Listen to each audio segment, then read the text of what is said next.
This is ESPN on ABC.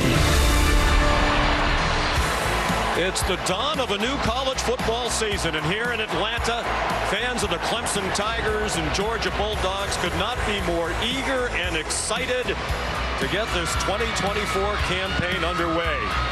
Georgia opens as the #1 team in the country, in large part because Carson Beck has returned for his second season as the Dogs' starting quarterback. It's also year 2 at the helm of the Clemson offense for Cade Klubnik. The Tigers hoping to build on a 5-game winning streak that ended last season. And welcome everybody to the Aflac kickoff game from Mercedes-Benz Stadium in Atlanta. The roof closed on a hot and humid day in the capital of Georgia. Clemson and Georgia in the 66th meeting in a great rivalry that dates back to 1897. These two programs have combined to win 4 of the last 8 national championships, 2 each. Sean McDonough and Greg McElroy joined shortly by Molly McGrath. Delighted to have you with us. What a great way to start this week 1 of the college football season as they start a new season. Greg, the Georgia Bulldogs just trying to keep it rolling. 42-2 in the last 3 seasons, 2 national championships, then #1 most of last year. Clemson, after 6 straight years in the playoff, 3 years out, they're trying to bring back the mojo. Well, when you have as many losses as national championships, it's a pretty good job, right? But you look at Georgia, they have everything you could want to compete again this year. They have great talent, they have great depth, and they have experience at key positions like quarterback and along the offensive line. Now on the other side, Clemson, once the top program in the sport, according to many, tales of their demise are greatly exaggerated. I mean, they played more snaps by true freshmen last year than anyone in the country, and according right now to the odds makers in the desert, they're the favorites in the ACC, which would lead them back into the college football playoff and with a first-round bye. So still a lot there left in the tank for Dabo Swinney. And the biggest reason why Georgia enters the season #1 for the 2nd year in a row, Carson Beck, a Heisman Trophy frontrunner, had a terrific first season as their starter last year. He's amazing, just a terrific thrower, big, physical, great arm talent, but he's so accurate, and you see that 6% off-target rate. That's the best in the country, and it's not like he was just dinking and dunking his way around the field. He averaged nearly 10 yards an attempt, so he's pushing the ball down the field and can exploit any void that you might have in your defense. Well, Clemson won 9 games last year. At most places, that's really good, but not when you won 10 games or more 12 years in a row prior to that. Cade Klubnik was up and down. Dabo Swinney says if they're going to get back among the elite, he needs to cut down on mistakes. And they're really optimistic about his growth this offseason. He's more comfortable in year 2 in Garrett Riley's offense. He's more physically mature. He's gained a bunch of weight, up to 210 pounds. But he can't make the mental mistakes he made last year. Way too many sacks, way too many turnovers, and way too careless with the football at times. ESPN's presentation of college football on ABC will return after this message and a word from our ABC stations.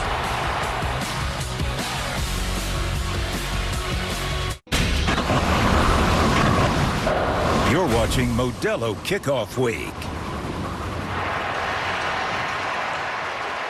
And you're watching ESPN College Football on ABC, presented by Tums Gummy Bites, a part of Modelo Kickoff Week.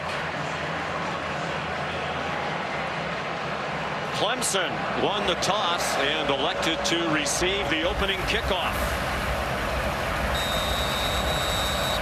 Phil Maffa is back deep, and he'll be a very important part of this game. When they had success the second half of last season, they pounded the run game, led by the powerful Maffa. Peyton Woodring kicks off, and it'll be a touchback. So here comes Clemson on offense, led by Cade Klubnik. As Greg said, when he arrived at Clemson, he was 178 pounds, up to a solid 210. Junior from Austin, Texas, out of the great Westlake High School program. And the numbers reflect the season he had. Some good, some bad. And a guy who can hurt you both with his arm and his feet. He's got great ability, just has to stay within the offense and make better decisions from the get-go. They open with Maffa, the running back, in the pistol, and 4 receivers. They think they'll be better in the receiving corps with some players returning to health who were injured last year. Short pass and an inaccurate one. And an ominous start for Klubnik is obviously Garrett Riley, the coordinator, trying to give him an easy play to get him started, and he didn't throw a very good pass. Yeah, they're just cranking the engine there and getting them on the move, changing the launch point, something they did very little of last year. Garrett Riley is a guy who operates from that air raid system popularized by Mike Leach, but has really grown into becoming more balanced offensively.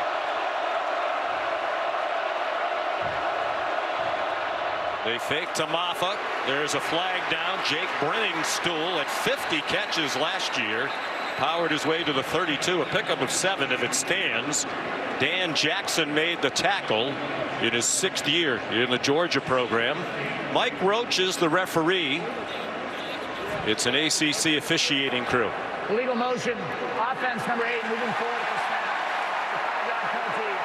2nd down. Well, Dabo Swinney said eliminate the self-inflicted mistakes from a year ago. They missed a gimme pass and now a penalty on their 2nd snap. Just brutal start so far for Clemson's offense. Script those first 10-15 plays, things you feel great about, most confident in, and Georgia's an elite team rushing the passer, so when you get behind the sticks and playoff schedule, you're playing into their strength. They stick with Maffa as the running back. That's Tyler Brown, the motion man. And Brenningstool dropped the pass. Incomplete pass to the normally sure-handed Brenningstool. They finished last year with a wild win at the Gator Bowl against Kentucky, and Brenningstool was immense. He had 9 catches.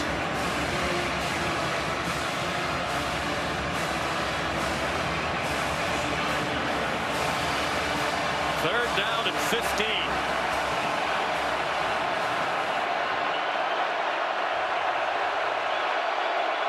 They're showing blitz. Looked like Williams was offside. There is a flag down. Klubnik gets blasted at the end of the run after some nifty footwork to get to the 25. He got hit hard by Damon Wilson. It looked like Georgia was offside. Offside. Defense number 13. 5-yard penalty.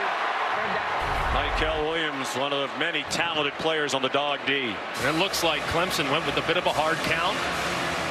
In an environment like this, you can use your snap count to your advantage. He takes a big shot at the end by Damon Wilson. Gets ahead on the football, but last year, Klubnik, now a much stronger player. That one might have been on the deck in a fumble, but not today. Kirby Smart starting his 9th season as head coach at Georgia.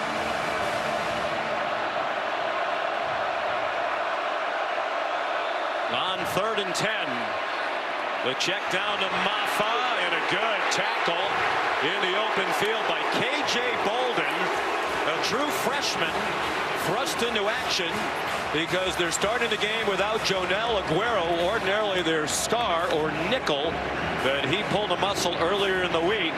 So Bolden starting the game, and we'll see him. 32 on the receiving team has changed his number to 27. 32 to 27. We'll see a lot of Malachi Starks, ordinarily their free safety, at the star position. Here's Aiden Swanson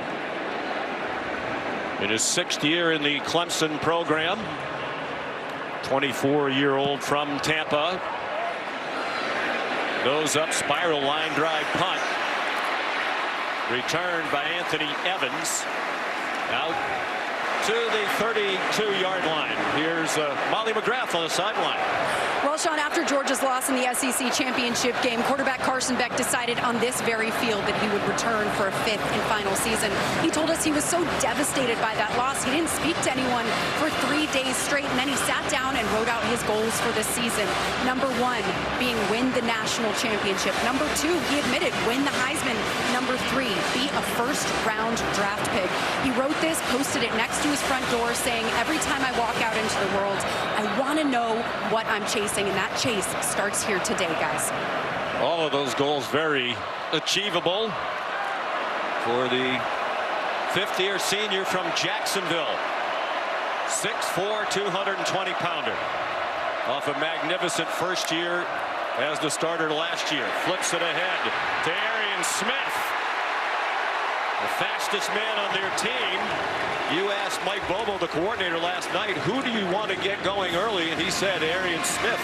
He's had a great offseason, kind of in and out of the doghouse last year with some inconsistency with his hands. Here, he's so athletic and dynamic with the ball in his hands, and he's always a threat to take off and get behind the defense. So getting him off to a good start, getting him feeling confident is a big priority for Bobo. Officially a pass and a 12-yard gain. Dominic Lovett, the motion man. And a nice tackle by DeMonte Capehart in the middle of that defensive front as he took down Branson Robinson, who starts at running back. They're replacing their top 2 rushers from a year ago. Dejon Edwards and Kendall Milton, both of whom went to NFL training camps.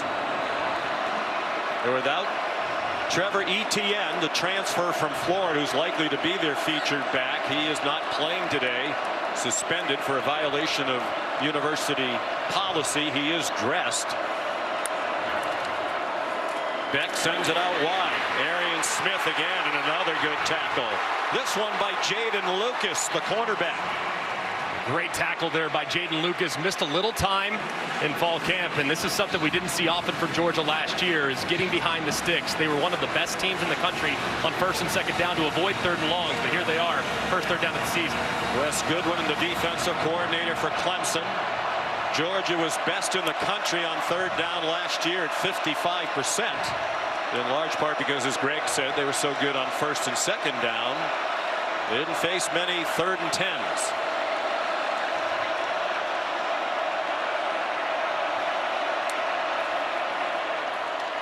Beck given time, now running out of it behind a veteran offensive line. He takes off running, has the first down, and stumbles down at the Clemson 43-yard line. This is an aspect of Carson Beck's game that's very underrated. If you get too aggressive in your pass rush, he can hurt you with his legs. Doesn't like anything downfield. He has one-on-one against Wade Woodaz in the middle. He makes a miss and picks up the needed yardage. 13-yard gain. No score, 4.5 minutes in. Out wide it comes to Dylan Bell. And that's a short gain. Wade Woodaz the tackle to pick up 2. Not only is Georgia replacing their top 2 runners, but they lost 3 of their top 4 receivers from a year ago, including the 2-time Mackey Award winning tight end Brock Bowers, who's now in the NFL as a first-round pick by the Raiders. So a lot to figure out on the offense, the skill positions around Beck. 2nd and 8. Branson Robinson driven back. No gain on the play. Not only did they lose Bowers, but Ladd McConkey was a 2nd-round pick of the Los Angeles Chargers. Rosamie Jackson, a wide receiver, went to Washington's training camp.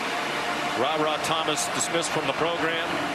And we mentioned the top 2 runners. A lot of talent, but at Georgia, they typically have the best or one of the best recruiting classes in the country. Plenty of talent ready to step in. It's Cash Jones in at running back now. Beck to the sideline, incomplete. And very well covered. Intended for Dylan Bell. And it's Avion Terrell, whose brother AJ was a standout at Clemson, a first-round pick of the Falcons. And he's here today. He was on the field for the coin toss, in fact, as the Clemson honorary captain. Kevin Butler, the legendary kicker for Georgia, Number 7 was of the captain. Team is changing his number to 14, 7 to 14.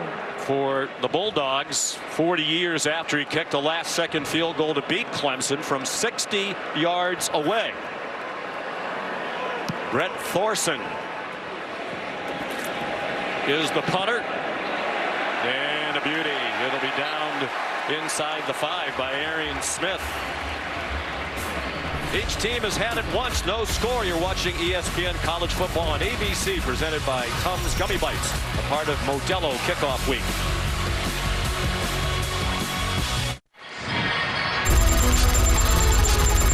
Clemson opened last season at Duke, lost 28-7. 3 second-half turnovers their undoing. They won 4 of the next 5. The only loss, a home loss in overtime to Florida State. Lost to Miami and NC State, and then reeled off 5 wins in a row. Flag thrown on first down from the Clemson 5. Phil Maffa, the ball carrier. And Dabo Swinney said he was really proud of that. 9 wins is a disappointment at Clemson. But he said back then, when you're 4-4, you can show what you're made of. And he thought they did by winning those last 5 games. Holding offense number 53. That penalty's declined. Defense will take the result of the play. Second down. Ryan Linthicum is the center for the veteran offensive line. Has some big shoes to fill. The center from last year, Putnam, was one of the better centers in the ACC, and Linthicum's been around the program for quite a while. A guy that has great understanding of this offense, a good leader within that room, but somewhat inexperienced compared to some of the rest of his cohorts on the O-line. Kirby Smart elected to take the play in a 2-yard gain. 2nd and 8. Maffa outside. Powerful running. And he might have the first down. Dragged down by Raylan Wilson.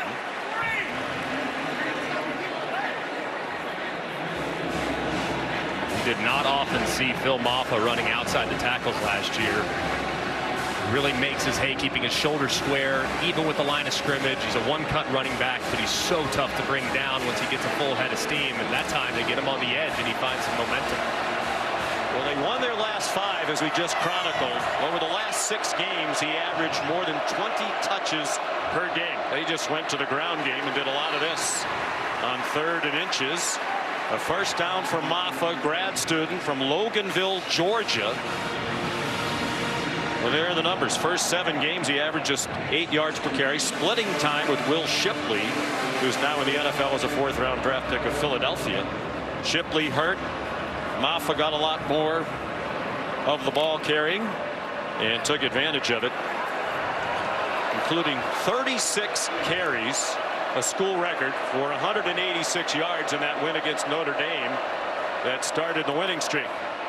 Here he comes again to the outside. And he's stopped after a short gain by C.J. Allen, the sophomore linebacker.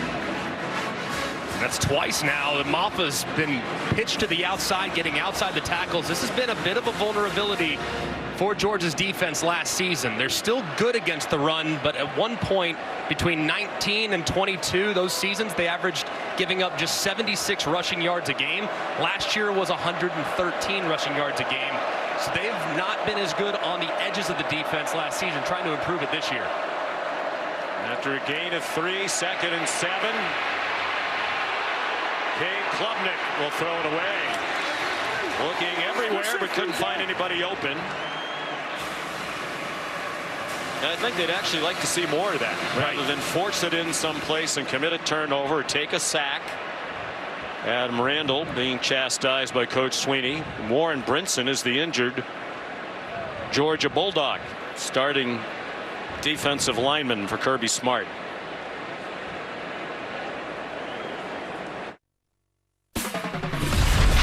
The Aflac kickoff game is brought to you by Aflac.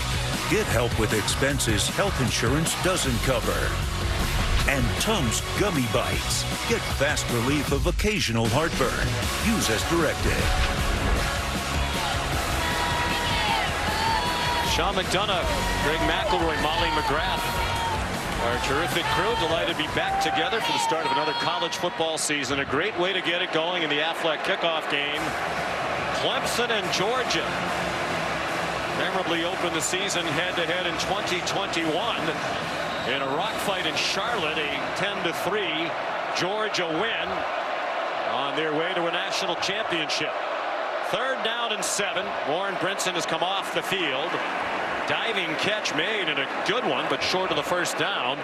Antonio Williams with Dalen Everett draped all over him.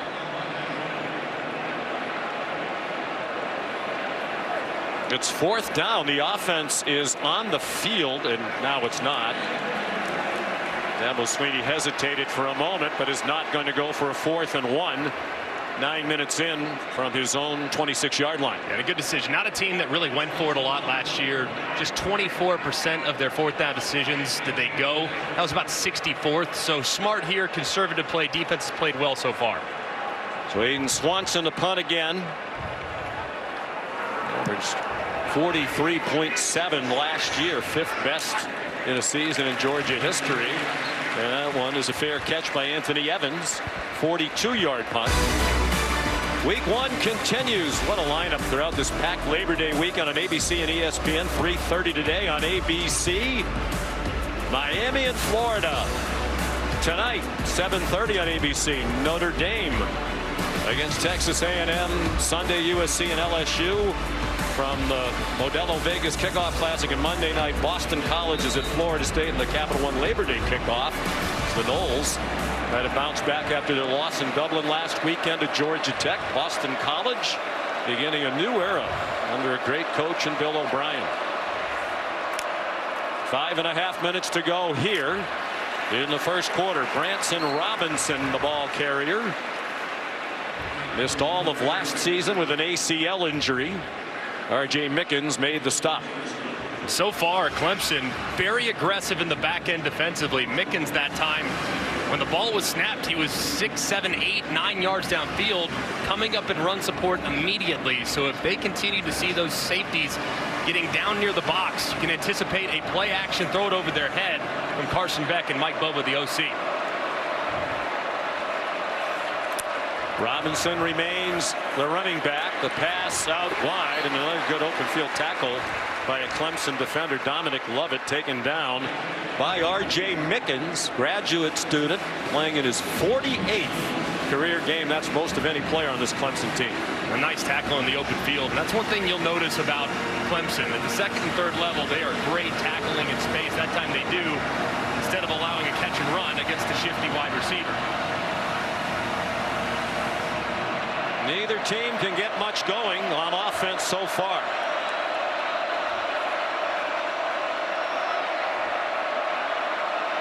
Beck has Cash Jones on his left hip.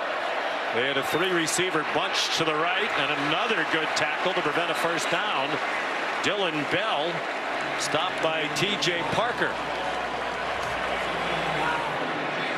It was Jaden Lucas, pardon me. And you're going to see number 3, T.J. Parker, loop around inside. Really well timed with the stunt. He gets a free run right at Carson Beck and delivers a big shot to force the ball out of Beck's hands quickly and allow his defender to drag the receiver down before the line to gain. Brett Thorson to punt. Antonio Williams back. There was not a single punt returned against Georgia last year. Thorson punted 32 times, and the Tigers have not returned either of his 2 boots today. A 44-yard punt.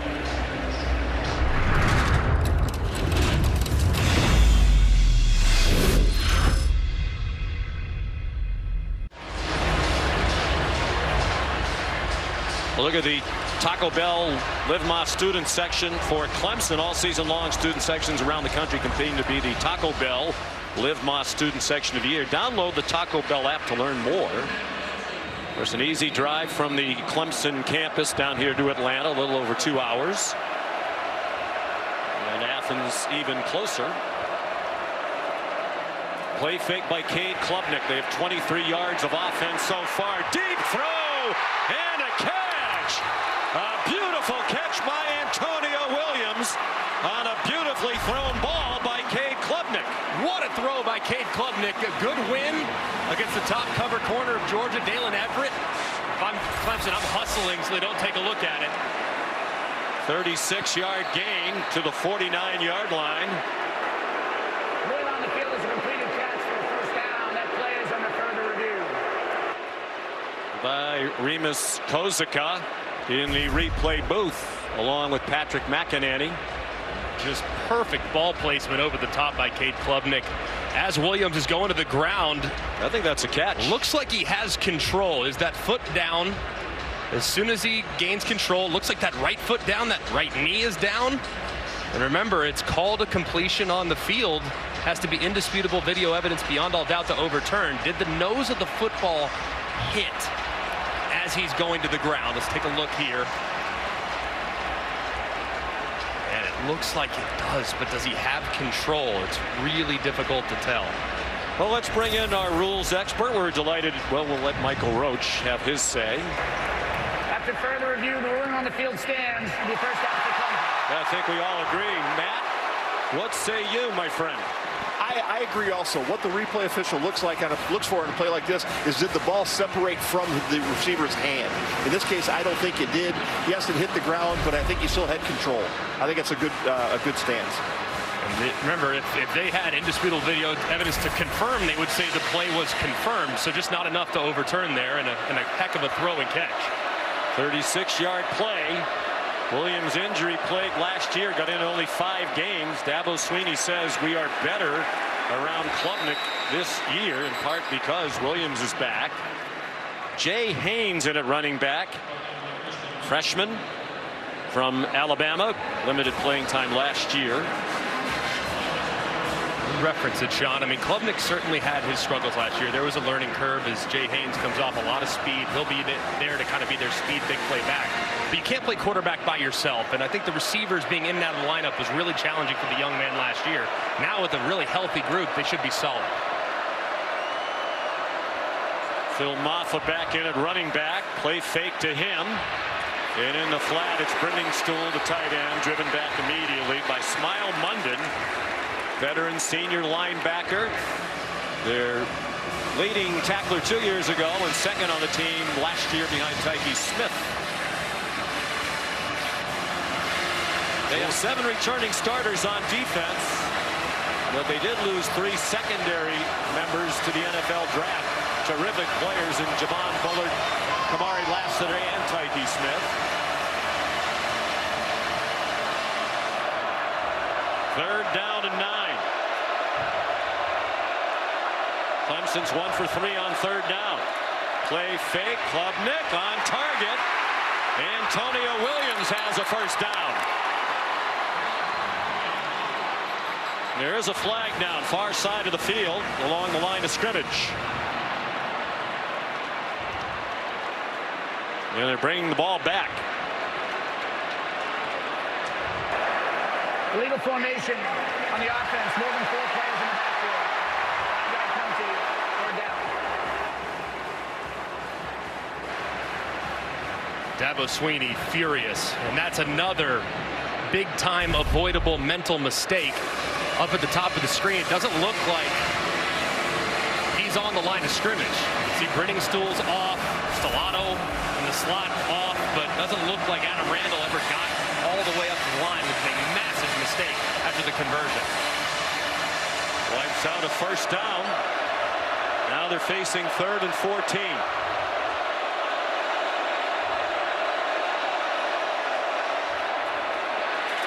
Little bubble screen, and Antonio Williams had no chance. Raylan Wilson there. You'll see a lot of action at linebacker, sophomore from Tallahassee. Those are the mistakes there on 3rd down after a conversion that just drive you crazy as a coach in week 1. They're understandable. You can't have them in week 5, 6, and 7. They're far more likely to happen early in the year, but when your first opponent is Georgia, you just can't make mistakes like that because the opportunities are too few and far between. Aiden Swanson to punt again. He's been around so long. He got his degree in marketing December of 2022. Hits at the 10 and goes into the end zone. 52-yard punt, but not what they were hoping for. Philip Florenzo, the long snapper, hustled down there to try to save it. Here's today's college football rankings brought to you by Allstate. As we mentioned, Georgia opens number 1 for the 2nd year in a row. They were number 1, Greg, almost all last season until the loss in Alabama, against Alabama here in the SEC championship game in Atlanta. And that kept them out of the playoff as they tried to go for the three-peat. Who else do you like as national championship contenders first and foremost? I love Ohio State's roster. I mean, on paper, they have everything that you could possibly want. Ryan Day and company went out, got Chip Kelly, their OC, added multiple running backs, Quinshon Judkins, get Will Howard from Kansas State, Caleb Downs, a safety from Alabama. They are loaded.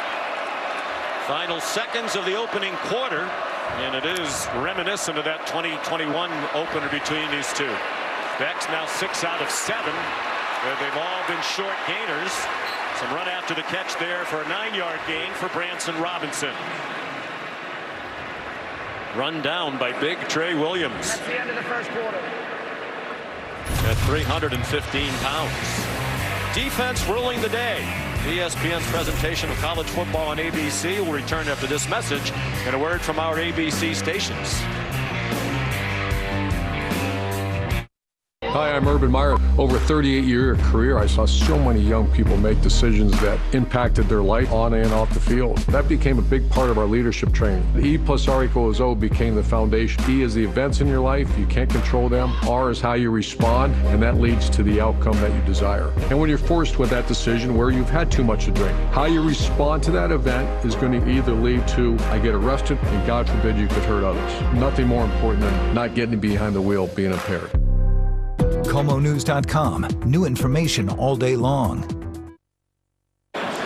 Coach, a defensive battle. There was a crucial mistake on 3rd down. What do you need to see from your team in this second quarter? Well, we've got 2 penalties on one of our receivers. You know, and that one was probably the biggest play of the game at this point. Just got to line up right. And so really disappointed, but hey, it's a tough game. You got some first game. They got to kind of settle into the game. So defense has held them to this point, but a long way to go. Thanks, Coach. Thank you. It was Adam Randall who was called for both penalties in the first quarter against Clemson.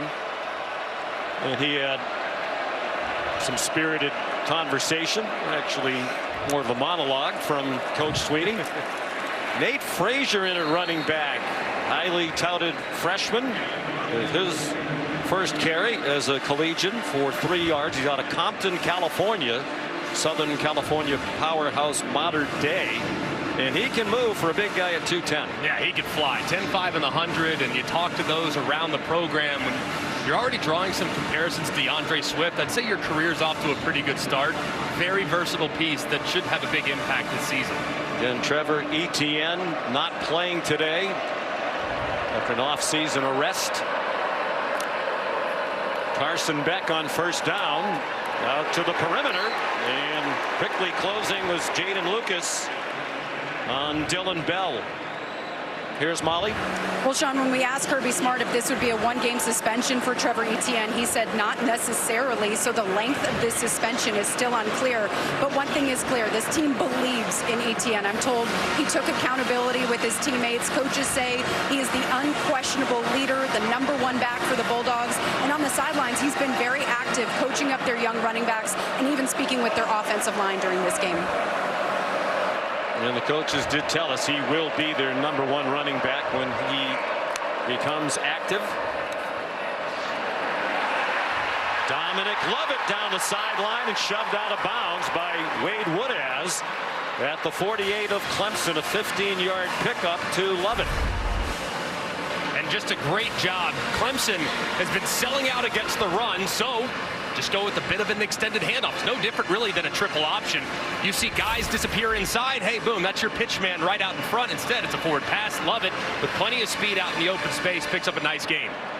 It's the longest play for Georgia, the 15-yard gain. Beck's 8 out of 9 passing, but for just 44 yards. Here's Cash Jones. Swung down, but close to another 1st down. He's been primarily a special teams player for Kirby Smart, but Kirby told us last night we've taken him off most of the special teams because he's going to be a valuable running back. Just a really good football player. Walked on. He's going to New Mexico State. Kirby and Del McGee convinced him to walk on here, and he's been a nice surprise. But here on 2nd and 1, if I'm Mike Bobo, I'm taking shot play. Likely have 3rd down and 1 in the bag. Take a shot, see if you can't throw it over the aggressive secondary's head.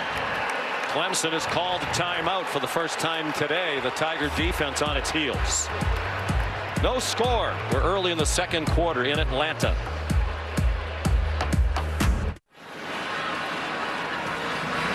Here's tonight's SEC college football lineup on ESPN Plus and SEC Network Plus at 6. Eastern Kentucky is at Mississippi State at 7. Furman against Ole Miss. Lane Kiffin's team ranked number 6 with very high expectations. And the Kalen DeBoer, but not Kalen DeBoer. He's not the coach of Alabama A&M. If he is, we have a big scoop. Alabama A&M is at Auburn. Not going to play the Iron Bowl yet. That's at 7:30 tonight. Download the ESPN app or go to ESPNplus.com. For the shot play here, if you're the Clemson defense, this will be where I try to take one downfield. 2nd and 1. Catch made by Colby Young, a transfer from Miami. He was a key weapon last year for the Hurricanes, and they expect him to be a factor here. He's been battling a little bit of a hamstring injury in camp. Just a good decision by Carson Beck. You see soft coverage by Avion Terrell. Take it underneath your big body wide receiver. For a gain of 8. They are in field goal range now for Peyton Woodring. Last time Georgia didn't score in the first quarter of a season opener was 2021 in that game against Clemson. A 10-3 Georgia win. The only touchdown of the game on defense. Wade Woodaz took down Branson Robinson. Woodaz just continues to be a guy that Dabo Swinney inserts into the conversation. Yes, the other day talking to Dabo, he's asking about Barrett Carter. He goes, telling y'all sleeping on Woodaz now. So he's a pro, said Dabo. He's going to be a pro. He's really a good player, and while he's been overshadowed, he makes plays. So involving himself early against a pretty good running attack that Georgia has at their disposal. Team is primarily a safety. Now the middle linebacker. Ben Urosic looked like he flinched. False start on the offense. Number 84. 5-yard penalty. 2nd down. Kirby Smart high on Urosic, who's a transfer from Stanford, where he had 108 catches over the last 3 years. Highly productive player. He's been exactly what they expected to be there, though. Jumping off sides after the quick shift by Clemson's defensive line. Using a little Georgia's medicine against him. Georgia does that all the time. It gets people to jump off sides. This time Clemson uses it and puts Georgia behind the sticks. Urosic, Oscar Delp, Lawson Lucky will be the tight end group.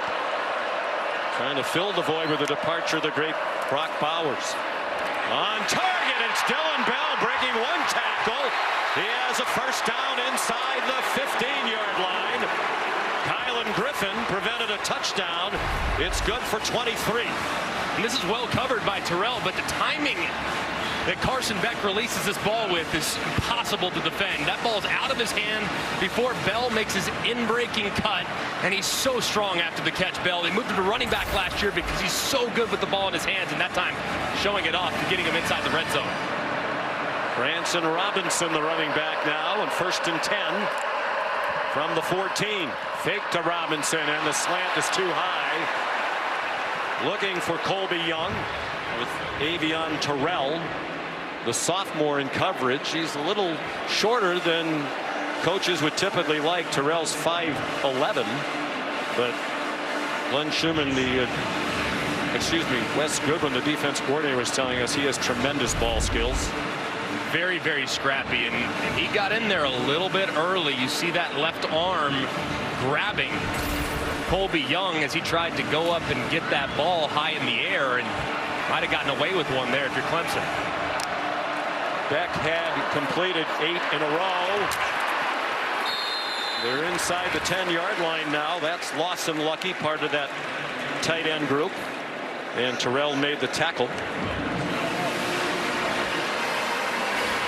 6-yard gain. 3rd down, 5 minutes gone by, 2nd quarter. Georgia was best in the country on 3rd down on both sides of the ball last year by percentage. 55% on offense.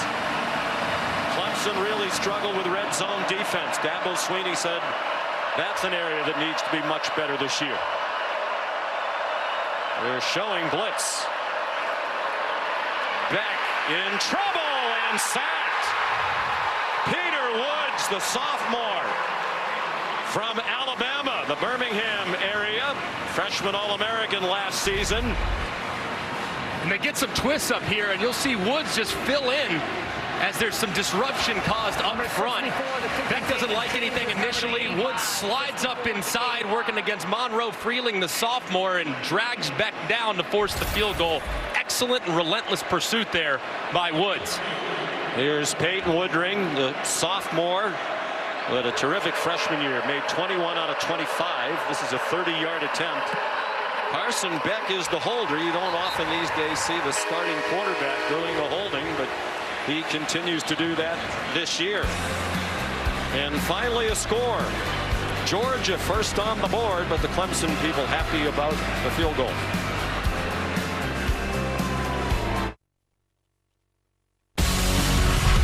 The Aflac kickoff game is brought to you by Mercedes-Benz and Open Door, real estate's biggest game changer.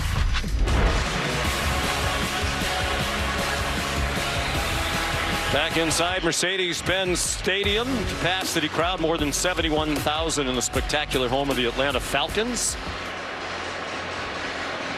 Clemson and Georgia, two schools separated by about 75 miles. They recruit a lot of the same players. Clemson has 23 players, including Phil Maffa, who's back deep for the kickoff, who are from the state of Georgia. And it's been a great rivalry. Back in the 20s and 30s, they were in the same conference, in the Southern Conference. Woodring's kickoff is a touchback. Time for the Aflac trivia question in the Aflac Kickoff Classic. Okay. Wasn't sure if the Duck was appearing again this year. It's our first game. We're still getting back into the flow. We want to know, and don't blurt it out because I know you know the answer. The three active FBS head coaches to have won an FBS national championship. I know you're an academic All-American at Alabama, and you do your studying. I'm mailed in the prep this week. I have no idea the answer to that question. You did play a lot of golf.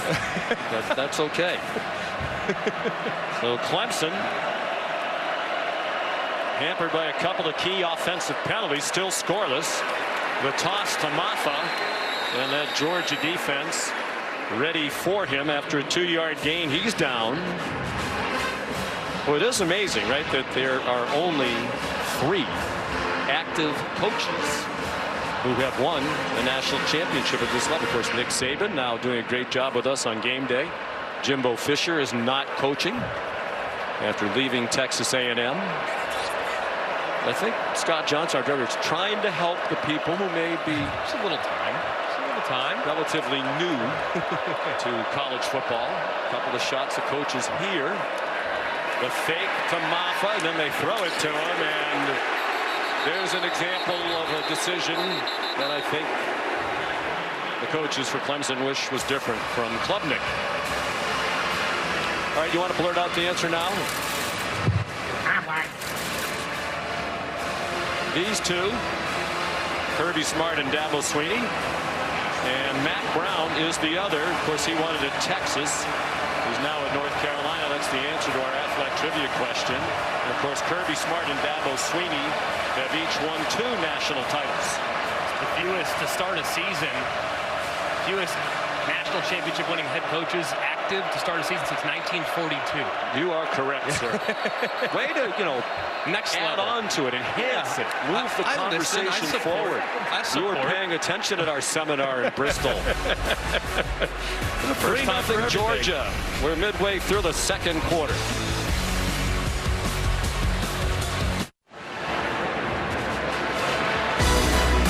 We continue week 1. 3:30 ABC. Miami and Florida, high hopes for the Canes this year. Florida trying to get back on track. Tonight, Mike Elko, here it begins at Texas A&M. Sunday, USC LSU. Monday on ESPN, Boston College and Florida State. After a 5-yard loss, Clemson with 3rd down and 12. Klubnik on target, and Williams is banged out of bounds short of the first down by about a yard. And Dabo Swinney, hands on hips, looking at the down marker and trying to decide if this is the time. And he tells Garrett Riley to call a play. They got 12, they need 13. Will they really snap it and go for it on 4th down and 1? Down 3-0. They're at their own 34-yard line. Certainly go with a hard count here. See if you can't get Georgia to jump off sides. They rushed for only 16 yards. Will they try to draw him offside, or will they really snap it? They turn and call a timeout. Dabo Swinney hollering at Klubnik. And one of the things that is new this year to college football is the coach to player communication in the headset. And Garrett Riley has the ability to talk to Cade Klubnik.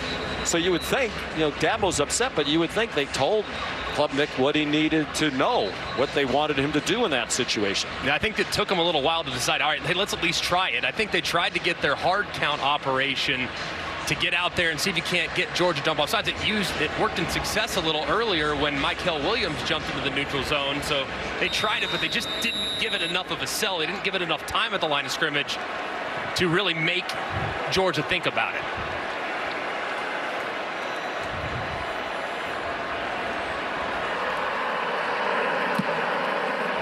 Swanson punts. It takes a bad bounce for Clemson. Just 70 yards of total offense for the Tigers. And on the fourth punt of the day from Aiden Swanson, perhaps leg weary, 34-yard punt. Well, we mentioned it earlier. This is the 40th anniversary, one of the great games in the history of this rivalry.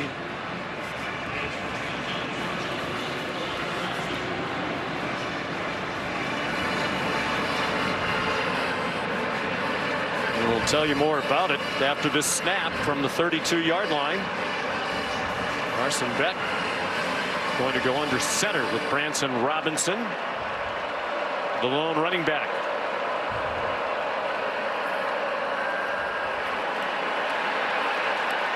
And it's Lawson Lucky. Out of bounds inside the 40. They'll mark it at the 37. A 32-yard pickup for Georgia, and they run quickly to the ball.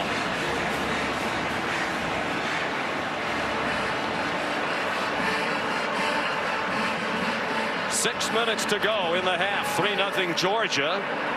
Robinson in trouble and stopped behind the line. The initial contact by Peter Woods, who also finished him off.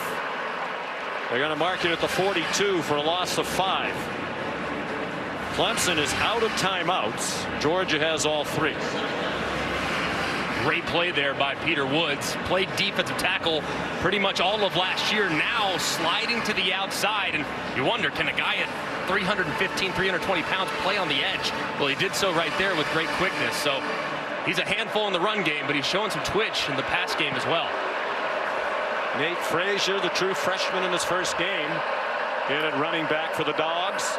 He goes out into the flat, back down the middle, and off the arm of his intended receiver, Dominic Lovett, who was open, but they could not make the connection with Avion Terrell in coverage. Just a little off the mark, too. If this ball is thrown in front of Dominic Lovett, in man coverage, he's already got a couple steps on Avion Terrell. He might turn the corner and take it to the house, so a rare misfire there from the future first-round pick Carson Beck. Was usually so accurate. 72.4% is completion percentage last year, the school record.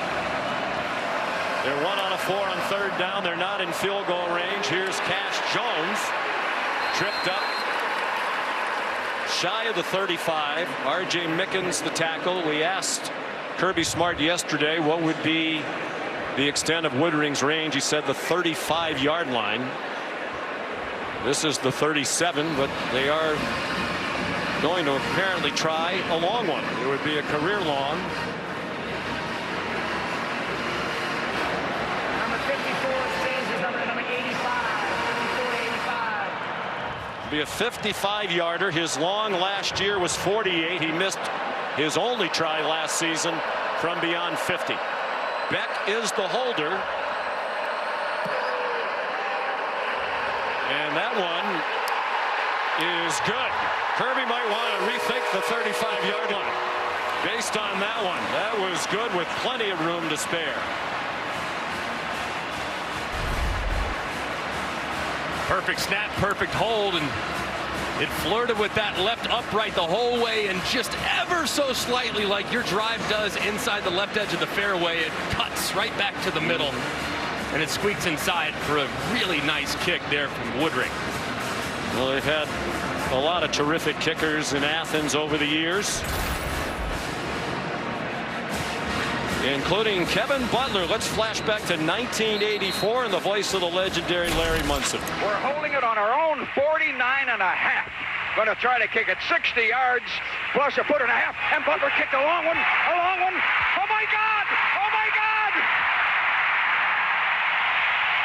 The stadium is worse than bonkers. Larry described it when Kevin Butler first came on the field, and there is Kevin before the game with his family, his wife Kathy, his mom Sharon. Larry said it's from 100,000 miles away.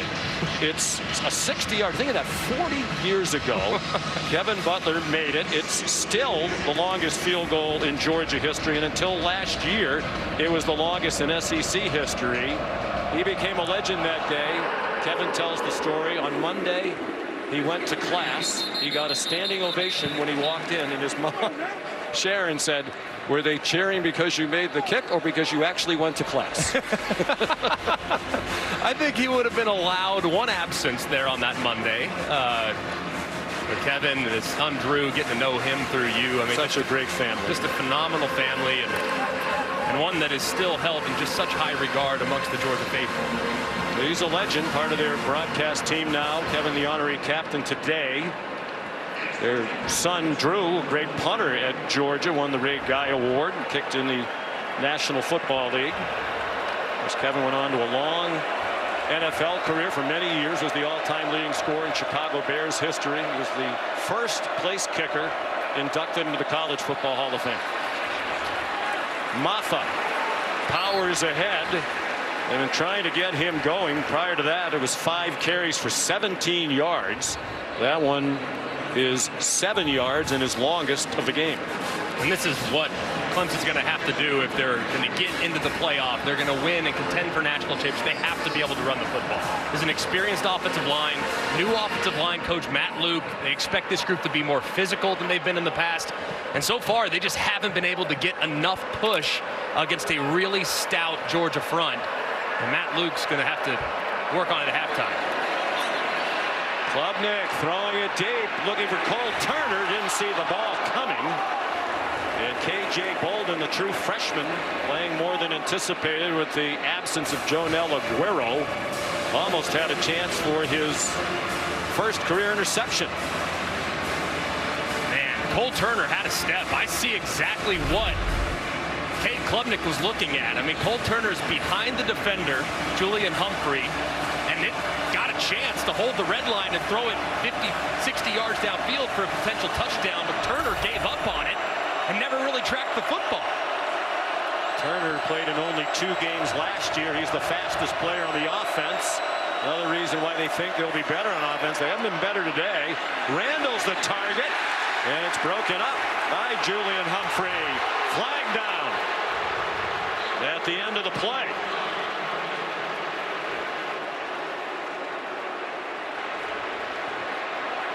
Humphrey's a new starter this year, redshirt sophomore from Webster, Texas. After further discussion, there is no foul for defensive pass interference on the play. Incomplete pass. And it's fourth down. I like this no call, actually, because you see the left hand of Adam Randall actually trying to push off as well, but that's a bad throw there by Cade Klubnik. Randall's got 2-3 yards of separation. You have to throw that ball to the outside. Anything underthrown is going to allow the defender to recover, so you got to get that ball up and down. You got to keep him vertical, and big play was wiped out there. Dabo Sweeney complaining to the side judge, Milton Britton, who had absolutely nothing to do with it. 4th down and 3. And here comes the 5th punt. That's part of the job, though, of those officials on the sideline. They take an earful for a lot of things they had absolutely nothing to do with. I think that was the right call, though. I mean, because it looked like you could have called OPI, and I think you could have called DPI, so you might as well just make it a no call. Call a no-peel. Matt Austin, by the way, it is Palatial Estate is nodding his head in agreement with you. Swanson again caught on the run by Anthony Evans, and he's taken down immediately. That's the snapper again, Philip Florenzo. Here's Molly. Sean, on that last Georgia possession, Carson Beck had an incompletion intended for Dom Lovett. On the sideline, Lovett came to him, said, "What can I do differently to help you?" And Beck took accountability, said, "That was all me. I need to calm down." It's rare that you hear Carson Beck say something like that.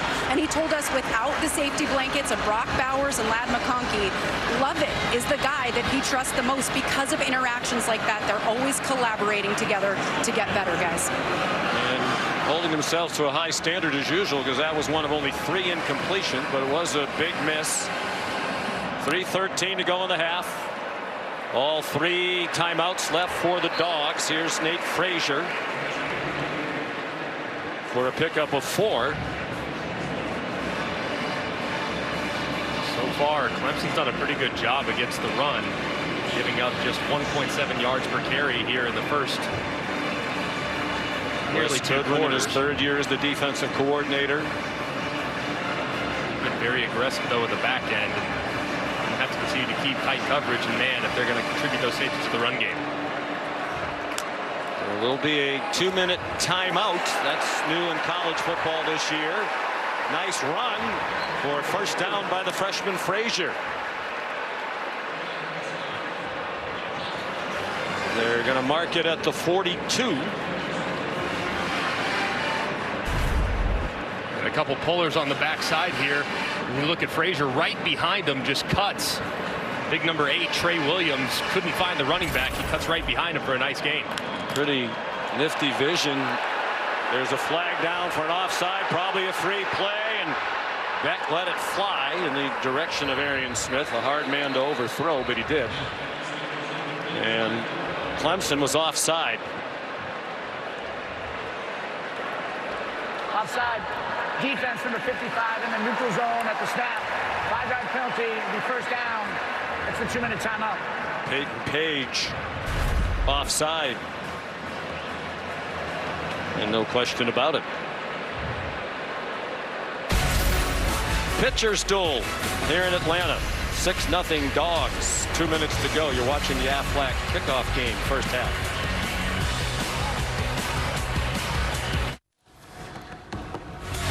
State Farm halftime report just minutes away. Booger McFarland, Kevin Negandhi here right now. Tennessee off to a strong start. We got highlights of Vandy surprising Virginia Tech. Playoff expansion is here. One guy in studio not a fan will ask why. Right now 6-0 Georgia. What surprised you? The fact that Georgia can't control the line of scrimmage and run the football. We know that's what they like to do, and the fact that they can't, that's surprising. All right, let's go back to Sean, Greg, and Molly. All right, gentlemen, neither team has run the ball. Each team with 23 yards rushing. Carson Beck's been the much more productive quarterback. He's thrown for 126 to 54 for Klubnik. He's running, throws, and a man wide open on a broken play. Dylan Bell, there is a flag down. There are 2 flags down back near the line of scrimmage. And a third on the near side of the field.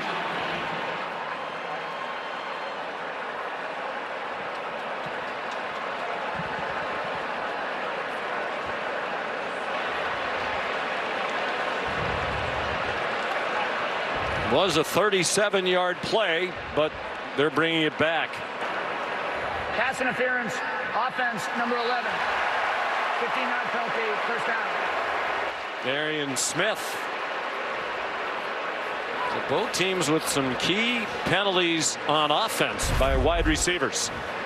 Arian Smith, kind of in no man's land, tries to block, probably thinks for a second that Carson Beck's going to take off, so he engages and starts to block before the ball is released, and that's going to be offensive pass interference. That's a great job by the official. There was also the right tackle. Xavier Truss was 4 or 5 yards downfield. That was a chaotic play where Carson Beck decided to pull it on an RPO run play, and it just resulted in chaos for the Bulldogs. So they're back at their own 32 with 1:48 left in the half. Georgia leading 6-0 on a couple of Peyton Woodring field goals from 30 and from 55, a career long. Nate Frazier, the running back again. Stopped at the 37, perhaps the 38, 5 yards for Frazier. And he's their leading ball carrier in this game with 20 yards on 4 carries. Normally you'd think Georgia would maybe try to get into a 2-minute offense, but after that offensive pass interference gets them way behind the sticks, probably just content to take it to the half instead of making an unnecessary mistake. And Clemson cannot stop it, even if the Tigers want to. Ticking down near a minute to go in the half. Carson Beck flushed. Flag thrown as he throws a wobbler that's incomplete. It hit Lovett, but he couldn't hang on. R.J. Mickens was there. The referee, Mike Roach, threw the flag well behind the line of scrimmage.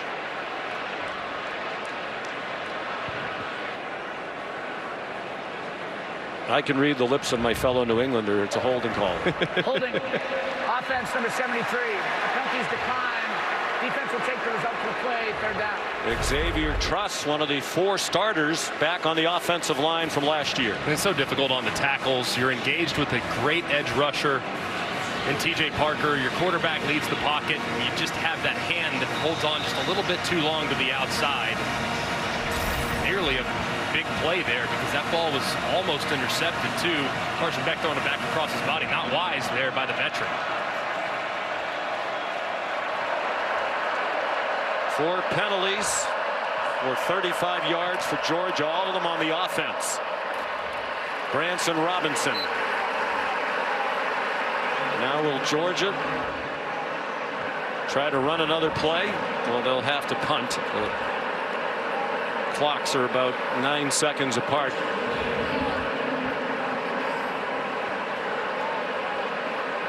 If you could get it to 5 or 6 seconds, you could do a play called Rambo airball, where you drop the quarterback back and throw it as high as you can to let the clock expire. But now the punt unit's going to have to come on. If you're Clemson, all out, send the house and see if you can't block one and maybe take it back to the house yourself.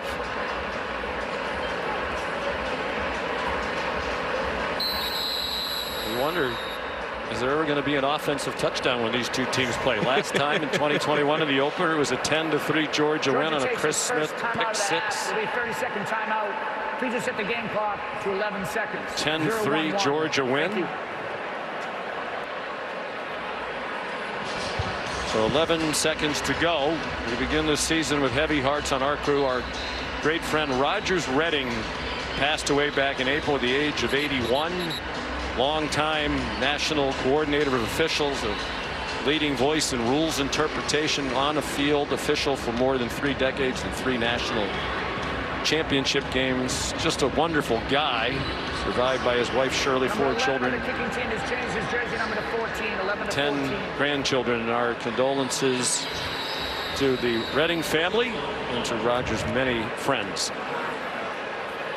Big help to us over the years, as is Steve Shaw now, leading the national officiating group. So Thorson, who jokes about his lack of usage, a little busier than usual today, and that one bounds into the end zone. With 1 second left in the half, let's bring in Matt Austin.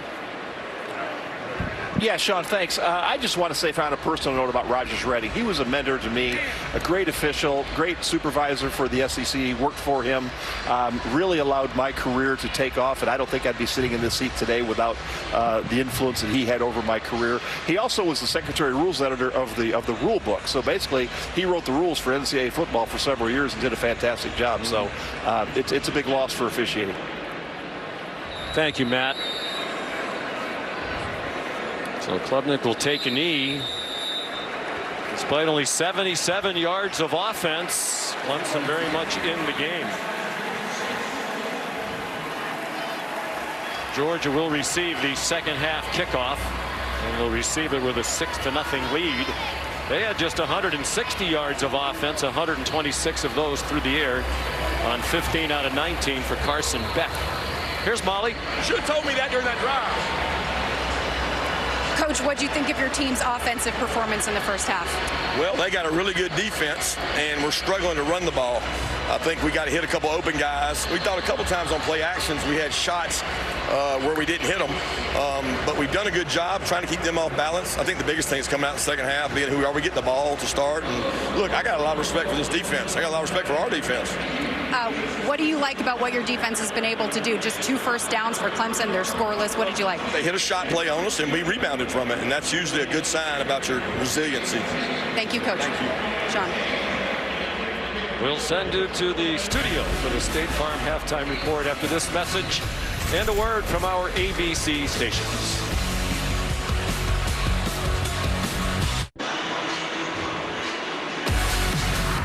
Welcome back to the Aflac kickoff game from Mercedes-Benz Stadium in Atlanta. Number 1 Georgia leading number 14 Clemson at the half, 6-0.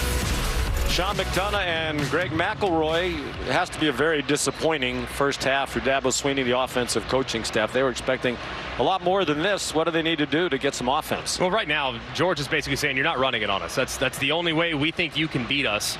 So what they're going to have to do is they're not going to abandon the run. You can't do that completely, but they got to start taking some shots. I mean, there were a couple times in which Clemson receivers were behind the defenders, and this is a relatively inexperienced secondary. So I'm not really sure when it's going to happen, but at some point, Garrett Riley's got to say, Cade, we got to throw the ball vertical. We got to throw it downfield, because you're not going to be able to nickel and dime your way down the field against a defense that's this talented. George will get the ball first. Anthony Evans is back deep for the kickoff. Robert Gunn kicks off for the first time this season, and it's a touchback. He has a cannon for a leg. Time now for Built for Success, presented by Ram Trucks. A little bit like Clemson. I think it's at this point, Clemson selling out against the run. Carson Beck, one of the best quarterbacks in the country. He was pretty good off play action early. The protection here was beautiful. He finds Lawson Lucky on a really nice route by Lucky, and then little RPO. Doesn't like the handoff, sees the collapse, out to the flat goes Dominic Lovett. I think they're going to have to continue to lean into their play action passing game, because Clemson, like Georgia, is really selling out against the run and trying to make Georgia one-dimensional. Beck spread it around. He was 15 out of 19, completing passes to 7 different receivers. Just 126 yards on those 15 completions. Ordinarily, he's a deep down the field thrower. Arian Smith got it to him on the first play of the game from scrimmage, their first offensive play, and they give it to him on the first play of the second half for a 7-yard run. I think that's consecutive halves, and with the first play went to Arian Smith, and Mike Bobo, true to what he said yesterday when we visited with him, we have to get him going. He's a guy that can become at times disengaged, but he might be our most dangerous weapon for the opposing defense. So getting him involved early, both in the first and second half, didn't work so well in the first. Maybe it works a little better here in the second. Of course, Mike Bobo is using the communication right into the helmet of Carson Beck. There's a nice call. Well executed. Smith again. First down inside the Clemson 40. Jaden Lucas stopped it from being even longer, 33 yards. And a play really similar that we just saw a second ago, where they dumped it in the flat to Dominic Lovett. This time they get Arian Smith on the wheel, and you have Delp out in the flat. They take away the flat. Smith gets behind him, and it's an easy pitch and catch and a nice game for the Georgia Bulldogs. Smith caught 8 balls all of last year. He has 3 already today.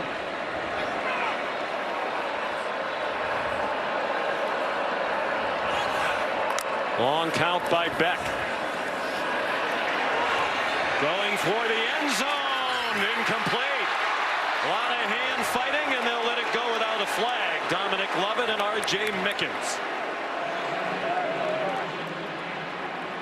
Oh, man, that was a good job by R.J. Mickens. You see that left hand, though, grabbing the jersey. He looks inside and tries to make a play on the ball as the progressive pylon cam gives you a great look at the PBU. But, man, that was very close to being pass interference on Mickens. The official just didn't see the hand, and Kirby Smart letting the official hear about it. And Mike Roach, the referee, went all the way over to the sideline to take an earful from Kirby Smart. Dylan Bell down the sideline and out of bounds near the 5. Well, they took advantage of the halftime, did these offensive coaches for Georgia. Some terrific play calling by Mike Bobo. And just using their speed, their advantage, trying to play on the perimeter. I think they thought originally, hey, we can probably go downhill against this Clemson team. They're not huge up front defensively. They found that that wasn't a very successful plan early on. Now, trying to get those big guys up front for Clemson, running sideline to sideline with jet sweeps and some misdirection. First and goal. They've gone 66 yards in just 4 plays.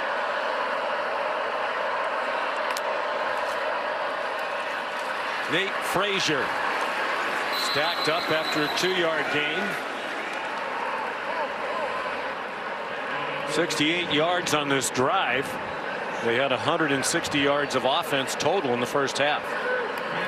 This part of the field last year, second down, low red zone, it was Brock Bowers' world. I mean, he owned this part of the field. Who's going to be that guy this year for the Georgia Bulldogs? When they get the field condenses, you don't have that big body outside. It's probably going to be Colby Young, who's lined up to the top in one-on-one. Let's see if they throw a fade in his direction.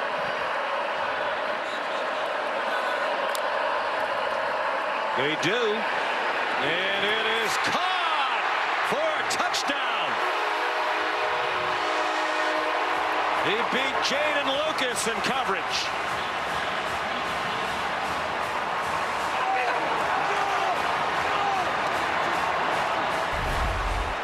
You could see it from a mile away. Lucas lined off and inside. That's absolute giveaway for the back shoulder fade. It's perfectly thrown by Carson Beck. He throws Young away from the defender. And it's an easy pitch and catch. A guy that really majored at Miami last year and making those contested catches in the end zone, reels it in with ease, and Georgia thinking about going for 2.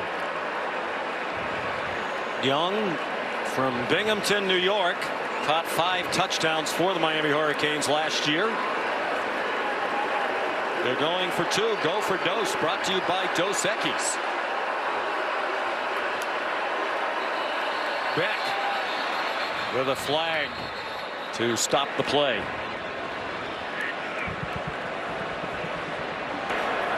False start. Offense, number 6. 5-yard penalty, replay the try. Do you still go for 2? I wouldn't. Nope. They're going to send the kicker on now, Peyton Woodring, who did not miss an extra point last year in his freshman year, 71 out of 71. 75 yards to open the half in 6 plays. Very impressive drive. A 7-yard touchdown reception by Colby Young, his first as a Georgia Bulldog. Beck threw 24 touchdown passes last year. Would have been more, but he didn't play a lot late in games. They had leads. They didn't play in the second half of their 63-3 win in the Orange Bowl over Florida State. And Woodring's kick is good. And finally, an offensive touchdown in the game on opening day between these two teams. Colby Young, can he help fill the void with the departure of guys like Bowers and McConkey?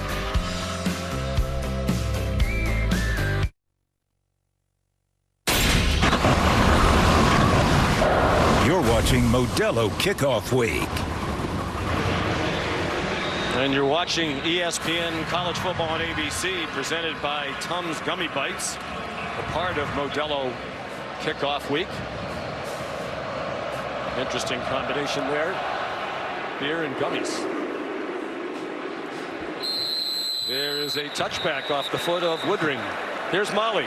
Well, Sean, when we met with Clemson head coach Dabo Swinney, he lamented their issues converting in the red zone last season, and that's exactly what he harped on at halftime. He said they had 2 opportunities in the red area in the first half, and one was called back because of a penalty. So he's very frustrated with the composure of his team.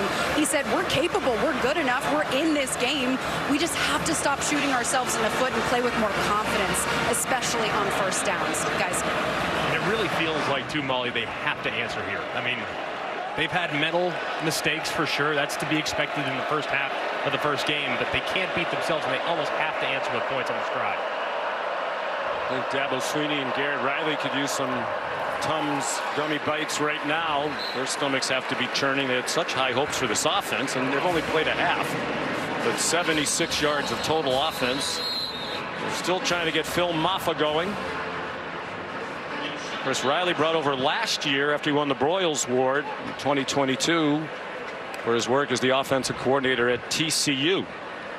Brandon Streeter, whom he replaced, is now an offensive analyst at Georgia. Timeout.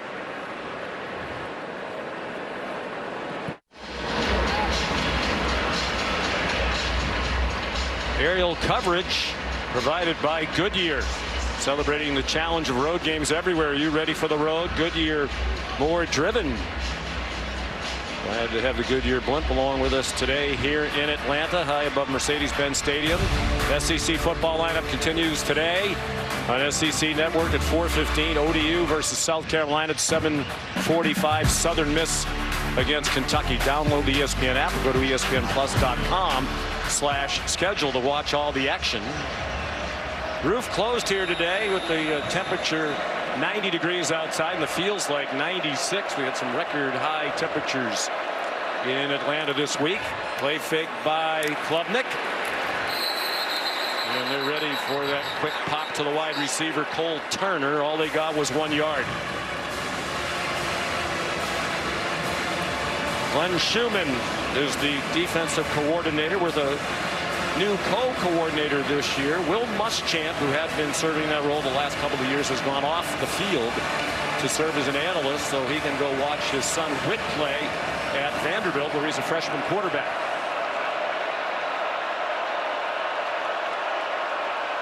One out of 6 on third down. The average to go 8 yards. Hard to convert when you have that much distance. Klubnik, schoolyard play, and it worked. Jake Brenningstool has the hard-earned first down for a 19-yard gain. Klubnik finally found him, but it took him long enough. If you watch Brenningstool on the left side, he's on a shallow cross, and he's wide open, and he just keeps running. It's zone coverage. He's got to sit that down and make it easier on his quarterback, but he bails him out with an incredible one-handed catch. Just going up and reeling it in. Very, very impressive by the tight end, who became such a huge weapon for them last season. And to make things even sweeter for the Tiger offense, they're going to tack on an unsportsmanlike roughing the passer that has them knocking on the door of the red zone. Just their second snap on the plus side of midfield in this game. Damon Wilson called for the roughing the passer. Maffa stopped at the 32-yard line for a pickup of 4. He averaged 5.5 yards per carry last season, and almost 1,000 yards for the year, 965 yards, and that was dividing time with Will Shipley, ran for 875. They're a great duo. He's going to be the featured back all season long this year. I would think right here you're going to have a chance to hit number 22. Cole Turner, your fastest receiver at the bottom of the screen. You might have one-on-one coverage with him. Let's see if Clemson tries to take a shot right here. Dalen Everett has the coverage at the bottom of your screen. Klubnik to the far side of the field. Nice move by Antonio Williams. Julian Humphrey got back in the play and made the tackle, but it's another Clemson first down at the 22. And that's not an easy throw. I know it's only 5 or 6 yards downfield, but all the way from the right hash to the left, it's a tough throw. Maffa inside the 20. And again, when we talked with Dabo Swinney, Greg, during the week, red zone, both ends of the field, both sides of the ball, a problem. Clemson on offense. Had a lot of first downs last year, moved up and down the field, but in the red zone, they were 118th in red zone scoring in the country. First trip to the red zone today. Nice fake by Klubnik. Brenningstool's open. He lowered his head and came up a little bit short of the first down yardage. KJ Bolden in on another tackle, making a nice freshman debut. especially considering that Georgia seems to have figured something out offensively on the last drive. I would think 4-down territory for Garrett Riley, Kate Klubnik, and this Clemson offense.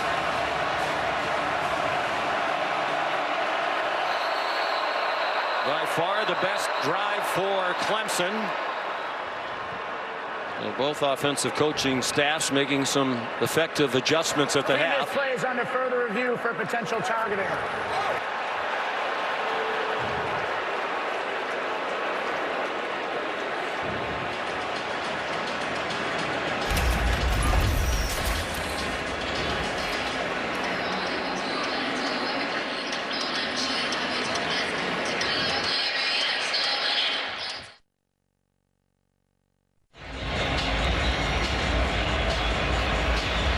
While we were away, Mike Roach, the referee, announced after review no targeting against KJ Bolden. That's huge. They're already a man short with Janelle Aguero, their usual starting star, not playing. Bolden playing more than expected. So Clemson on the move. 3rd down and 2, down 13-0, almost midway through the 3rd quarter. Maffa. 1st down, a powerful run. Dragging Bulldogs with them to the 7-yard line. 4 first downs on this drive. They had 2 the entire first half. And a great job by the right guard and the center of this Clemson offensive line. Ryan Lithicum and Walker Parks. It's great to have Walker Parks back. Just engaged for a really long time against Christian Miller, and Mappa runs right inside of him for the 3rd down conversion. 1st and goal from the 7. Mappa got 1. Raylan Wilson there for Georgia.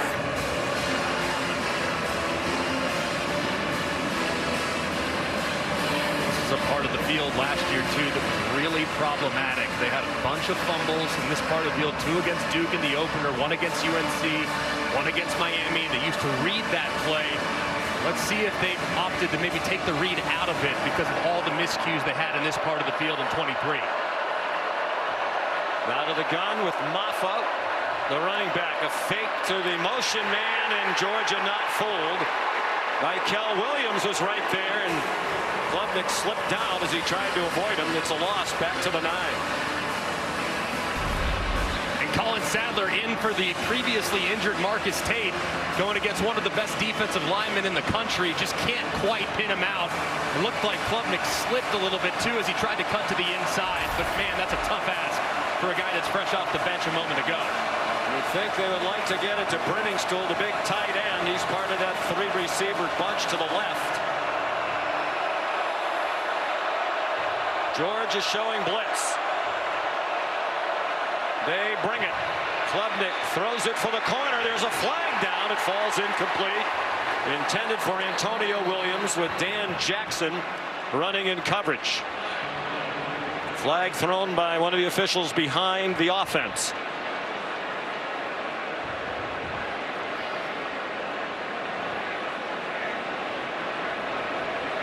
There is an injured Georgia player. It's Michael Williams, the standout junior.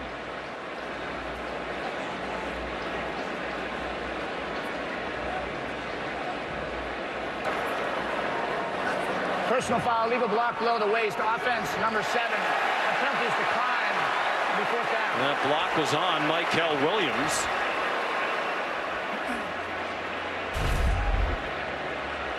You'll see Maffa working right across to Michael Williams, who's going to slide inside. And he goes low below the waist.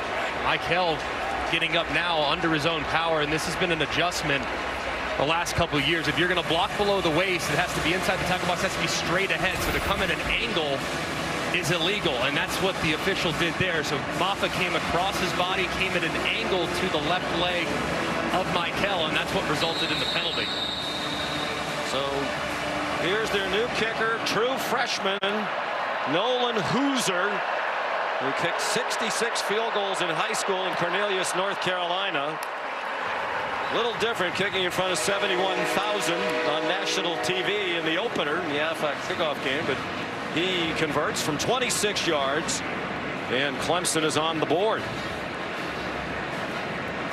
They had a lot of field goal kicking problems last year, made just 62% of their field goals, which is extremely low, among the worst in the country.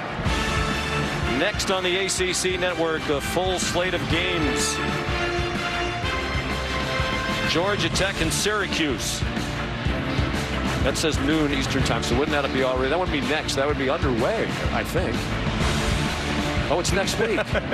Next week. That's why I said I have to pay attention to my own commentary. There you go. Rather than try to editorialize. Next week, Charlotte's North Carolina, and Appalachian State will be at Clemson for the home opener for the Tigers. All three games available on the ESPN app. You can watch anywhere. Nice drive by Clemson.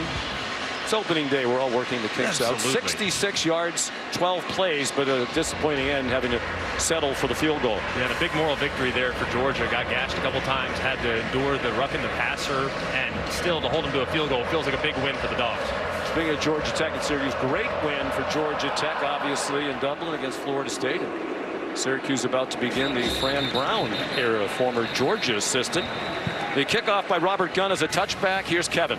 Sean, AT&T is keeping fans connected as we take a look at our multi-view, which is showcasing a bunch of great events across our networks.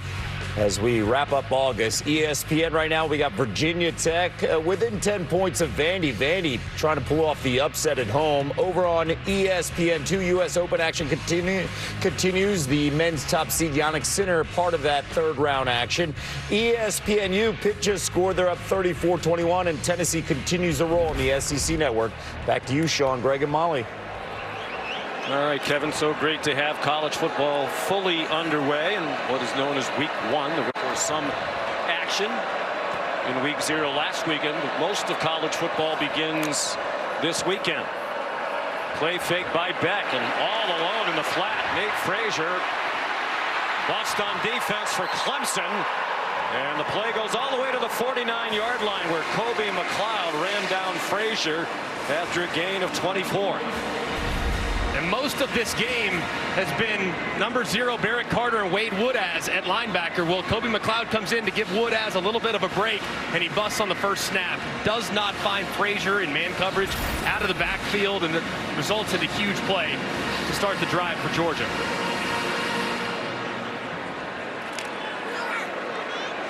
Beck 18 out of 23 for 189 and the touchdown.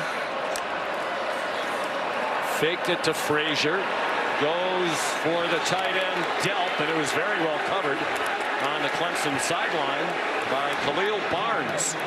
The nickel was a freshman All-American last year. He's from Athens, Georgia, playing against his hometown university today in a game that means a lot to him. Very disciplined play, too. Eyes in the back the entire way. Barnes has such great instincts. That's a tough ask to cover a guy that you're giving up 6-7 inches in length to, and a lot of weight as well, as Dylan Bell being helped off. One of the most versatile weapons on this offense. Not a good sight there. 5:41 to go, third quarter. Georgia up by 10. Frazier has it go off his hands. Forward pass, an incomplete pass.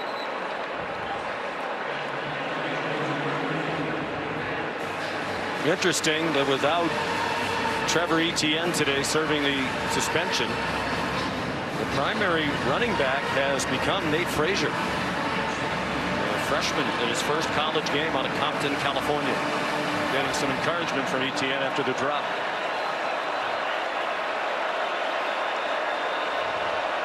Third down and 10. Georgia just 1 out of 6 on third down after leading the country on third down a year ago. Beck fires on target. London Humphreys, his first catch as a Georgia Bulldog. A transfer from Vanderbilt, 23 yards, and a Georgia first down. And a great throw here by Carson Beck. Eyes vertical the whole way. You can see Khalil Barnes, number 7, over pursuing just a little bit. He throws it right behind him, and a terrific catch by Humphreys. One of 11 they brought in out of the transfer portal. Beck pulls it down and runs where it looks to be a first down. It will be an 11-yard gain for Beck. His second double-figure run of this afternoon. really underrated part of his game. I mean, last year he had 182 yards rushing when you take out the sack, so he can hurt you there. He's not going to kill you with his legs, but he can certainly keep you honest. Good athlete. He was a very highly recruited baseball player out of high school. In fact, he originally committed to the University of Florida to go play baseball and then changed direction. 1st and 10. They're at the 18. Frazier breaks a tackle and gets knocked down on the second try by DeMonte Capehart. Barrett Carter, an unusual miss on the tackle. Preseason All-American, number 0 for Clemson, who plays all over the place on their defense, just as Malachi Starks does for Georgia. Georgia continues to have a lot of success with some misdirection. That time full flow out to the left. You would think at some point they get back to the misdirection, where they've already found a bunch of big plays here in the second half. We're told it's just cramps for Dylan Bell. That's good news. Even though the roof is closed, it is warm inside Mercedes-Benz Stadium. Nifty moves, love it. Down to the goal line. R.J. Mickens stopped the touchdown, and Georgia has found its groove on opening day. And when you watch Lovett in Missouri a couple years ago, this is what he was. He's so good after the catch. They come to the line quickly after the 13-yard gain. Frazier into the end zone.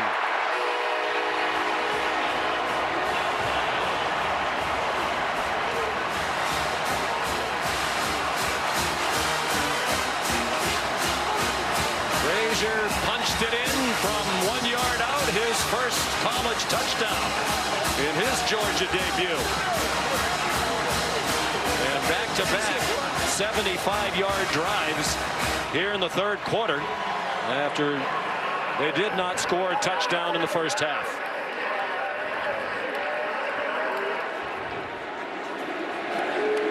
Peyton Woodring for the extra point. A 20-3 lead for the Dogs, to the dismay of the Tiger faithful. And just a great job washing down by the left side of the offensive line. And you got to give some love to number 7, Lawson Lucky, who kicks out Wade Woodaz to allow the seam for Frazier to run right through it. Just an excellent, excellent drive by Georgia. Great calls there by Mike Bobo, the offensive coordinator. 2 possessions in the second half and 2 touchdown drives of 75 yards, so a total of 150 after they had 160 total in the first half. And they just continue to go all over the country and bring in 4- and 5-star recruits. Frazier's just another.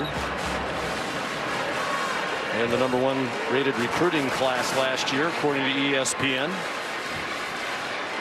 And Kirby referred to him as a little ball of energy. He knew he was going to be a good player, man. And it's not at all surprising to see him in his first game already in the end zone, becoming kind of the featured player in this game in the second half. So Woodring kicks off.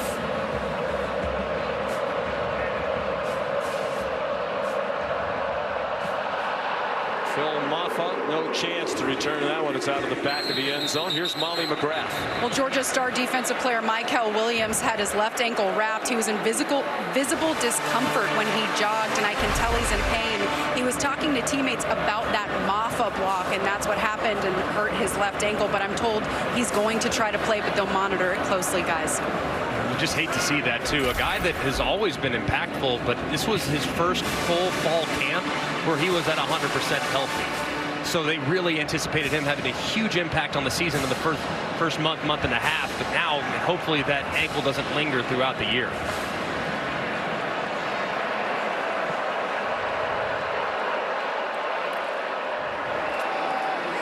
Here's Maffa. Knocking down would-be tacklers as he comes up just shy of the 35-yard line. A gain of 9.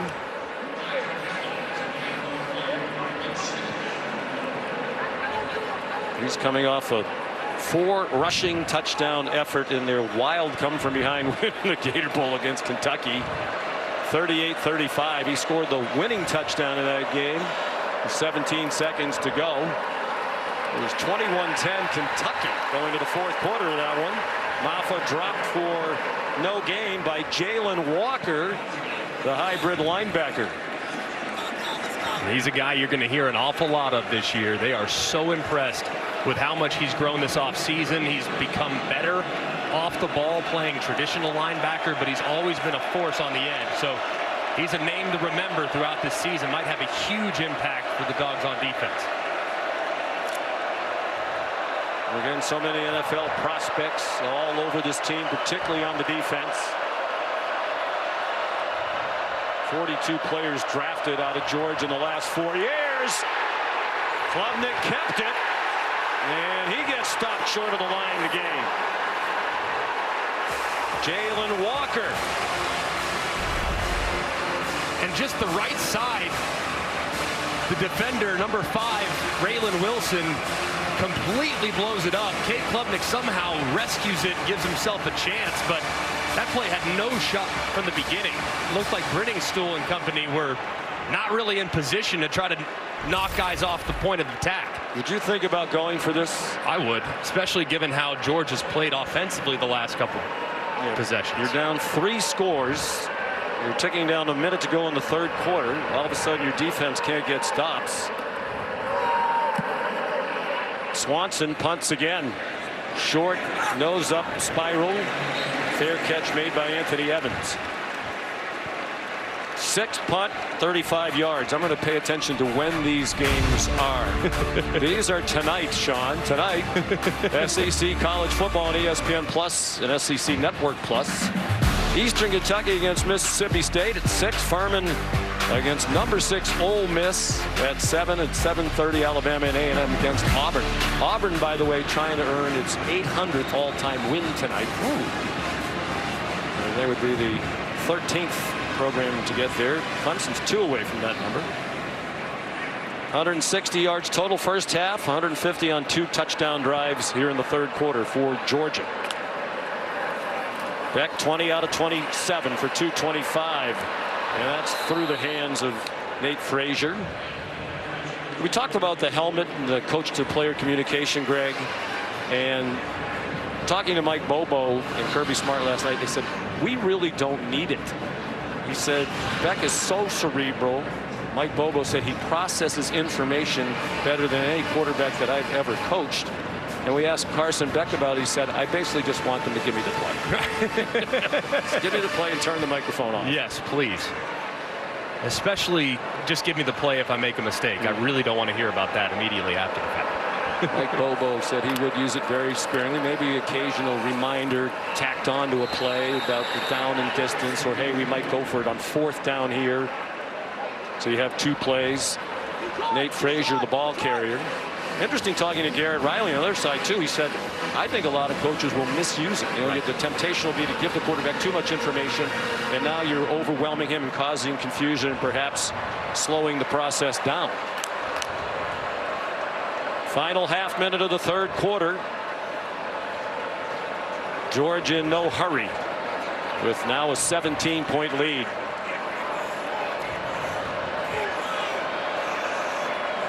Two out of 7 on 3rd down, the Dogs. The blitz from deep didn't get there. The pass is incomplete. Intended for Ben Urosic, the Stanford transfer, with Jaden Lucas nearby. I think what's been encouraging about this performance for Georgia, while it's far from finished, there's a lot of things that they can clean up, though. That in particular, I mean, if Urosic just keeps running, it's an easy pitch and catch, and he might even have a chance to get first down out the back gate. So Kirby's got to be loving this tape. In control, playing well, but still a lot of very correctable, very fixable errors. And Thorson, in the last 2 years, his single season punt totals have been the 2 lowest since 1948. Bombs one there with a well-rested leg.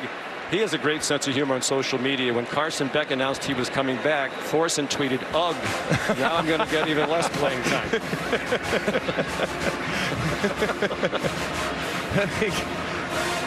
56-yard punt. Yeah. These funny guys from Australia. That is good stuff. Yeah, the quarterbacks and the punters don't often get along, because if he's going on because we failed, it's not usually a super friendly relationship. So, you know, it's understandable. But and when he does punt, it's never returned. Ever. He went all last year without allowing a punt return on his 32 punts. Part of that's he hits it high. The other part of it is they have Arian Smith and Dom Lovett as the gunners running down there. Great speed. Who are there to pressure the receiver. Tyler Brown, ordinarily a wide receiver, took a handoff for a 3-yard gain. And that gets us to the end of the third quarter. Georgia trying to win its 11th straight season opener, leads 20-3. Our coverage continues on ABC after a word from our ABC stations.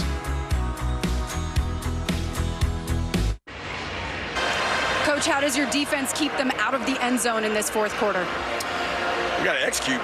You know, they're getting a little more aggressive with their play calling. We got to do a good job. We need to force some turnovers. You know, we haven't been able to knock a ball off of them, but we got to continue to do what we do and play the next moment. Thank you, Coach. Thank you. On target, Klubnik to Tyler Brown on the first play of the fourth quarter. They're going to try to pick up the tempo here. That was a point of emphasis throughout camp for Kirby Smart, Glenn Schumann, trying to get more turnovers. For as good as they've been on defense, I mean, since they took over in 2016, they forced just 150 takeaways. That's 52nd in college football. And ironically, Clemson's #1 with 193. They had 17 takeaways last year. That was just 69th in college football. But then again, they were 5th in scoring defense, and that's really what it's all about. On third down and short, Maffa has the first down. If you are Clemson here, would you consider picking up the tempo, getting up to the, here they come. Yeah. They have Bryant Wesco Jr. on the field right at the middle of your screen at the bottom, number 12, one of the most highly recruited wide receivers coming out of high school, true freshman from Midlothian, Texas. They're very excited about his future. Nazir Stackhouse, their nose in the middle of that front three, down for Georgia.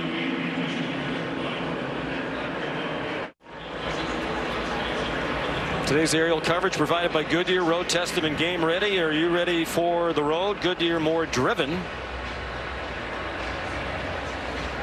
Mercedes-Benz Stadium opened in 2017. The 11th time Georgia has played in here, and they're hoping that they'll play here several more times here. SEC championship game is here again. A college football playoff quarterfinal with the expanded field of 12 will be played here. Chick-fil-A Peach Bowl and the national championship game will be here. Klubnik in trouble. Looked like he was down before he threw it away. Pressure from Jalen Walker, their leading sack man from a year ago, with 5.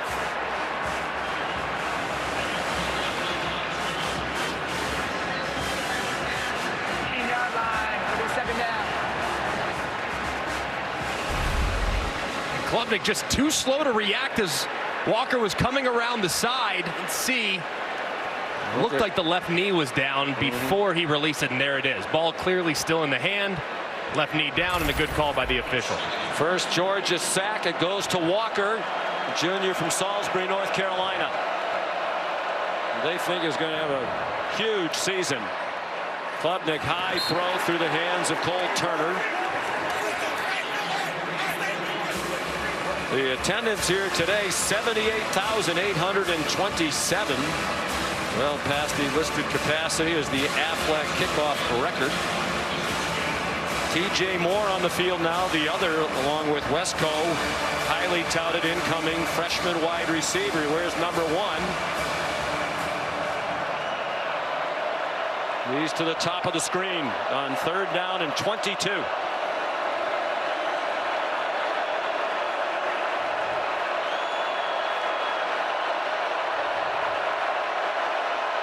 Play clock down to 2. Lots of confusion on the offense. They finally snap it, and Klubnik runs into the rush. Raylan Wilson there for Georgia.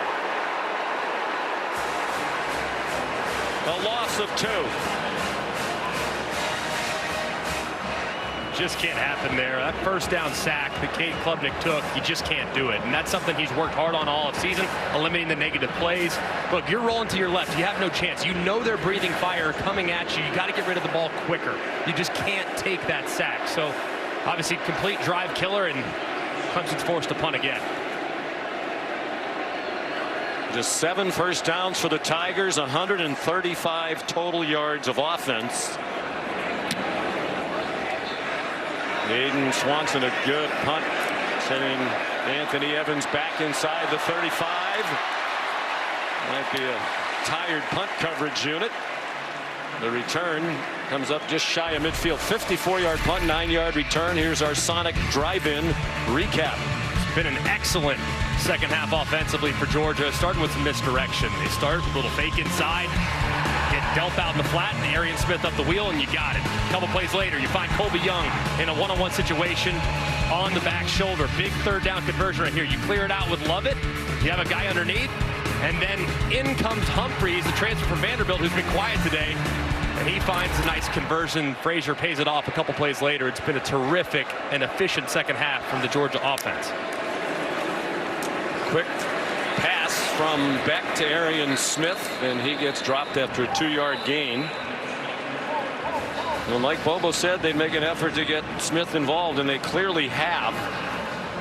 He said they know when the other team sees number 11 on the field, they're concerned because everybody's well aware of his blazing speed. Yeah, I mean, he's the scariest guy on their offense right now that Brock Bowers departed, because he can end the game at any point. I mean, he can run right past you, and there's absolutely nothing you can do about it unless you give him a ton of respect and a bunch of cushion.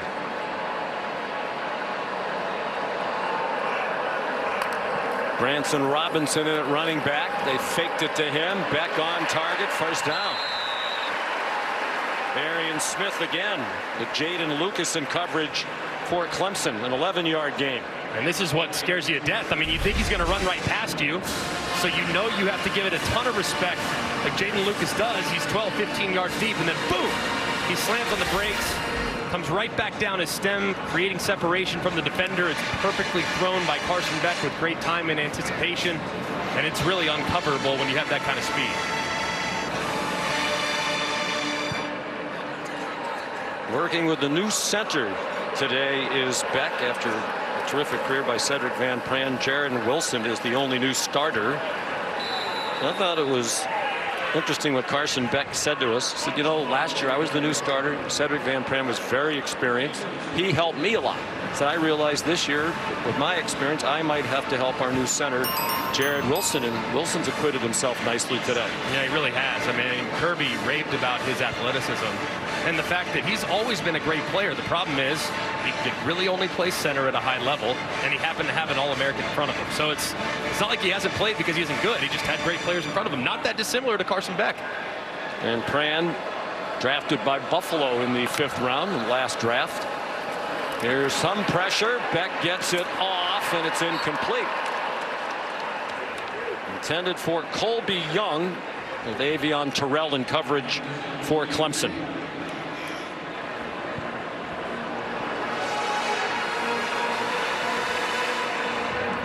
Carson Beck, I admire his honesty talking to Molly McGrath. You know, a lot of Heisman Trophy candidates. I'm not really thinking about that. He admitted it's one of his goals, one of his reasons for coming back. So how would you rate his performance today with an eye toward winning college football's biggest individual award? I think it's been very, very solid. I mean, he's never going to have statistically eye-popping ridiculous numbers because he had such a great supporting cast, but he's been very solid today. Stands in, gets it off. London Humphreys down the sideline and into the end zone.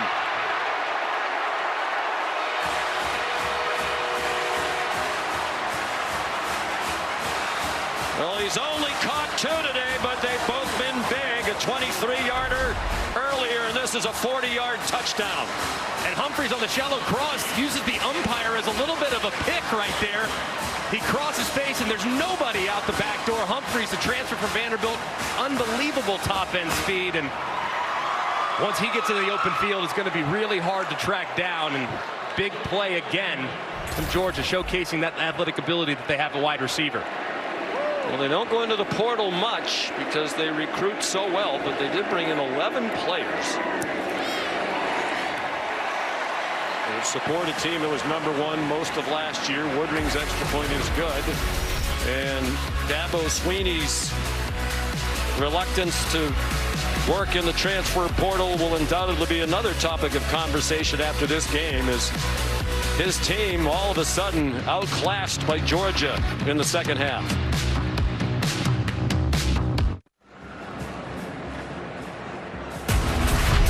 The Aflac kickoff game is brought to you by Aflac. Get help with expenses health insurance doesn't cover. And Tums Gummy Bites. Get fast relief of occasional heartburn. Use as directed. Georgia trying to win its 40th straight regular season game. It seems the Dogs are well on the way to doing that. Leading 27-3 with just under 10 minutes to go here in the Aflac kickoff game from Atlanta. Phil Moffitt back for the Peyton Woodring kickoff. It's another touchback. Here's Kevin. Sean, time now for our All-State check-in. Good one in Nashville over on ESPN. Virginia Tech down 17-0 at one point here. Both Kyron Jones, the Bayshore Tootin', yeah! A really good job of holding that ball and allowing the back to uncover to the last minute, Kev. We're tied at 20 apiece early in the fourth quarter. Sean, back to you. Oh, before that, coming up in less than an hour here on ABC, we've got a great matchup in the Swamp. Cam Ward making his Miami University debut for the Canes, taking on the Gators. All right, Kevin, thank you. We said something very interesting when Kevin threw it back to us for the first time. Hit the editing room floor. Cade Klubnik on target. First down to Tyler Brown. Here's Molly. Well, Sean, Georgia D lineman Michael Williams is back in their locker room for further evaluation. Remember, he previously suffered a left ankle injury late in the third quarter. He was favoring that left leg when he walked back to the locker room. He's not on their sideline right now, I'm told. He's out for now. All right, Molly, thank you. Klubnik lets it go deep, and it is intercepted by the All-American Malachi Starks.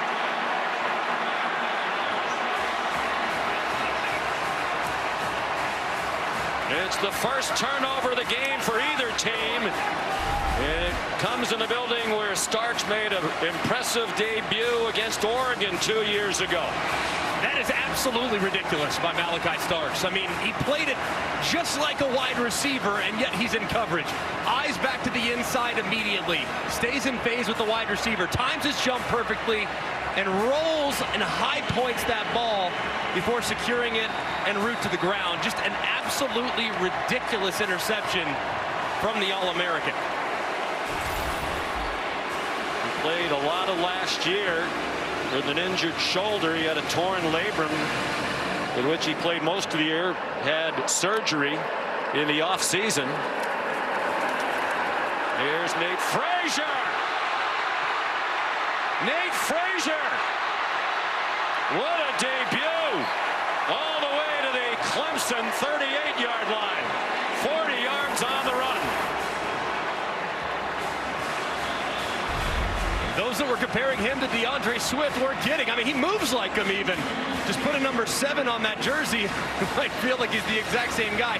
Very shifty, but you see the acceleration too. I mean, guys, 10-5, 100-meter dash guy, track guy that plays with great strength as well at 210 pounds. Just really tough to bring down. And my goodness, man, he's got a very bright future in Athens.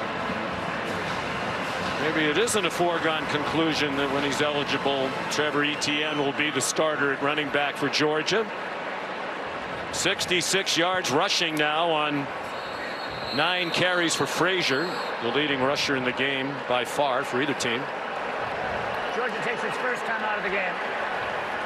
With 8:28 to go. 27-3.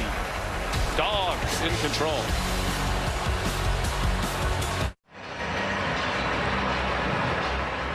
Georgia on its way to its 40th straight win in the regular season. That does not include conference championship games. And it'll be the second longest such winning streak in the AP poll era, which dates back to 1936, surpassed only by the 45 straight regular season wins by the great Oklahoma team in the 50s, Bud Wilkinson. It is remarkable what they are doing. 42-2 the last 3 seasons, both losses to Alabama. And they have completely stifled Clemson all day long, and now the offense is picking it up. And Nate Frazier adding to his terrific college debut. Jaden Lucas made the tackle and came away limping a bit. Just been such an impressive showing here in the second half from this Georgia offense. In the first half, really not a ton of rhythm.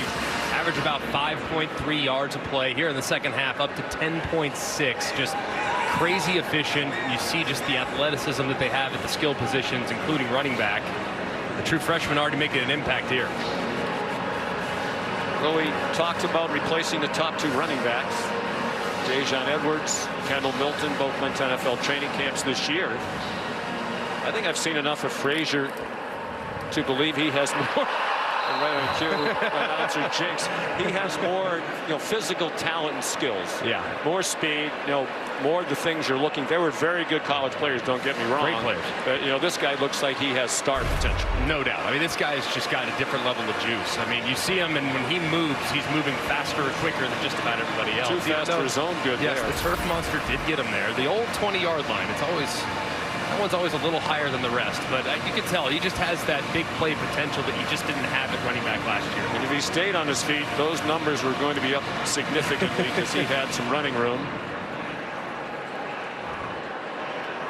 Down goes Frazier. It took a long time to get that cliche in. Knocked himself out. Here's Branson Robinson down to the 15. Now some tempers flaring.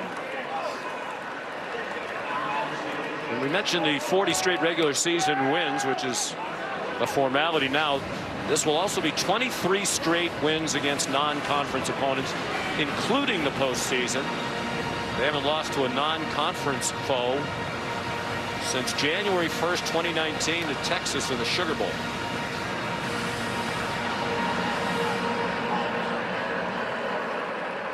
Cash Jones, the running back now. Carson Beck went under center. Jones bounces it outside, delivers a stiff arm, stumble toward the pylon. Touchdown.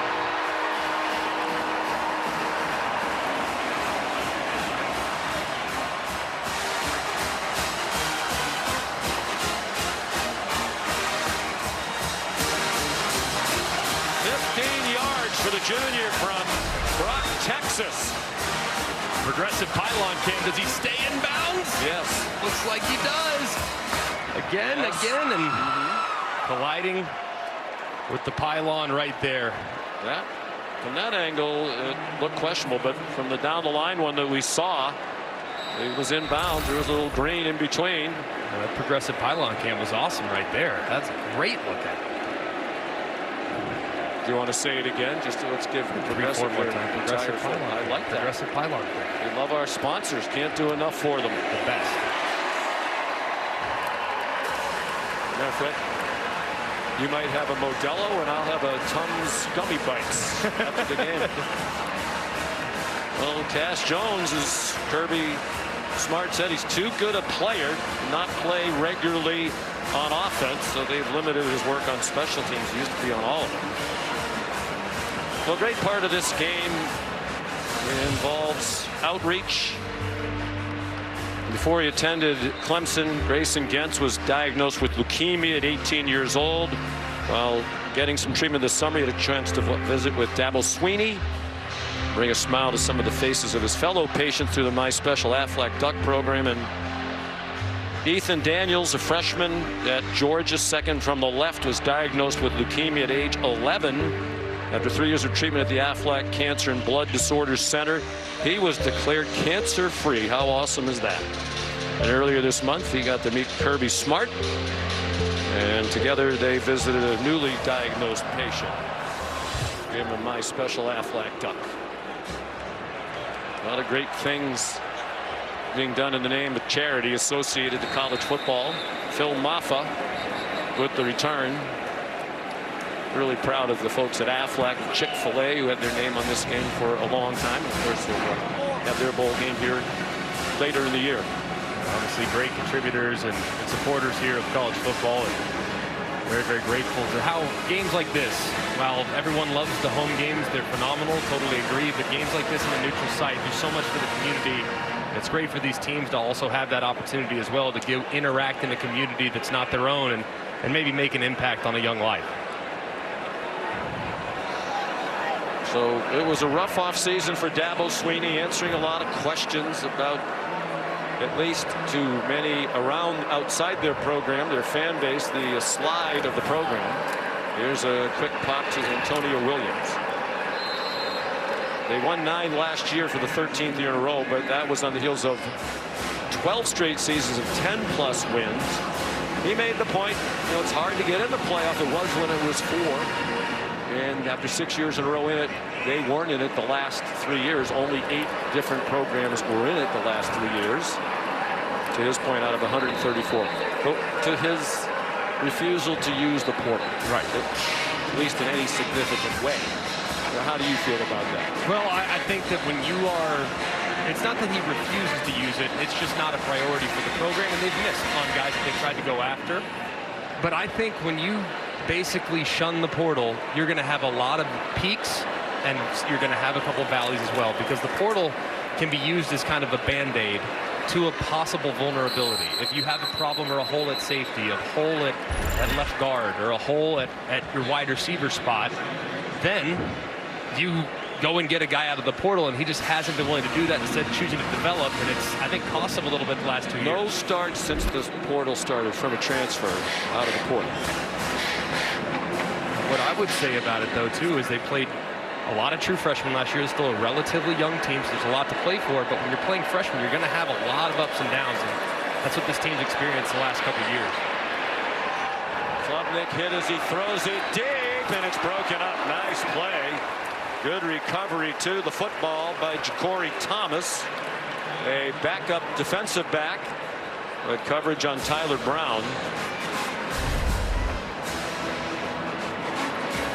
Opportunity downfield here. He had Tyler Brown for a minute and just couldn't quite get it out there in time, but he took a big shot as he was releasing the football by Damon Wilson. Klubnik's taking some big hits today. Just got to continue to speed up that process with some of his decisions that he's making. Well, it's a tough way to open against the #1 team in the country, a team that's great on defense year after year after year. And several will-be draft picks again. That's up for grabs for Cole Turner, and all kinds of flags fly.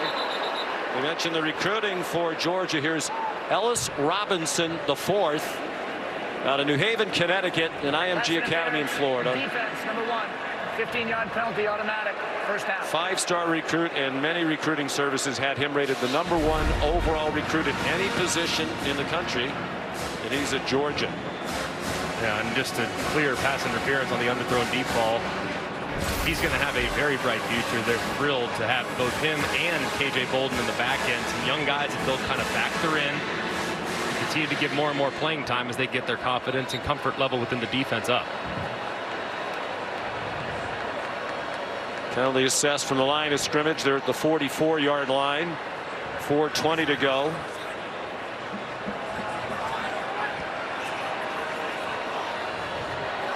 This recruiting class for Kirby Smart, 20 ESPN top 300 recruits. Klubnik throws it out to TJ Moore, a headliner in their Clemson recruiting class. And since ESPN began ranking recruiting classes back in 2006, Georgia's the first school to sign 20 of the ESPN top 300 in consecutive recruiting classes. Here's Phil Maffa. Now, I understand, to get back to the transfer portal thing, everybody else is doing it. Right. Only the service academies aren't, and they can't get That's people for in. unique reasons, right? And I understand. You and I both admire the heck out of Dabo. Love that. He's a Hall of Fame. He never coached another game. He's going right into the College Football Hall of Fame. He talks a lot about culture and loyalty and building a program. And he looks at his roster. He says, okay, we like our team. Is the guy we're going to bring in better? You know, I promised these recruits they'd come in here. We'd work with them to make them better and help them achieve. They care about them as, you know, as men and as college students. I understand it, but it seems to me at least it could be a happy medium somewhere in between. Yeah, I think you don't have to major in the portal, but you have to have a presence in the portal. And I think that's where Dabo will ultimately get. I understand they've always put a high premium on culture. I mean, dating all the way back to their times, beginning of his tenure, it's always been about culture. And hey, it's us against the world. It's real. And it's real. I go around a lot of places where they talk about it and they don't have it. They literally love each other in that facility. And when you bring a guy in from the outside, it just takes one potentially to splinter a locker room. And that's something that's very dangerous. And I think he holds that near and dear to his heart. But when you've had injuries at times and the drop-off goes from where it was to where it becomes when you have guys get banged up, you just don't have the depth if you don't have some veteran experience that you can get out of the portal. 7th play of this drive for Clemson. There's Olsen, Pat, Henry, part of their tight end group. Caught 3 balls last year, now a sophomore from Naples. Well, last year, for context, across all of FBS football, 32% of the total starts on every team came from players who had transferred at some point in their career. Right. I think a healthy approach would be the approach that Kirby Smart has taken.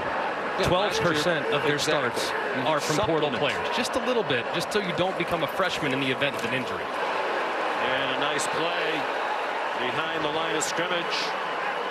Justin Williams, the freshman, getting an opportunity to play here late. And Georgia has culture, too. No question. I was so impressed watching, and it was hard to watch the tape of last year's Capital One Orange Bowl again because it was such an annihilation, and Florida State was such a no-show, literally, why their players just didn't show up.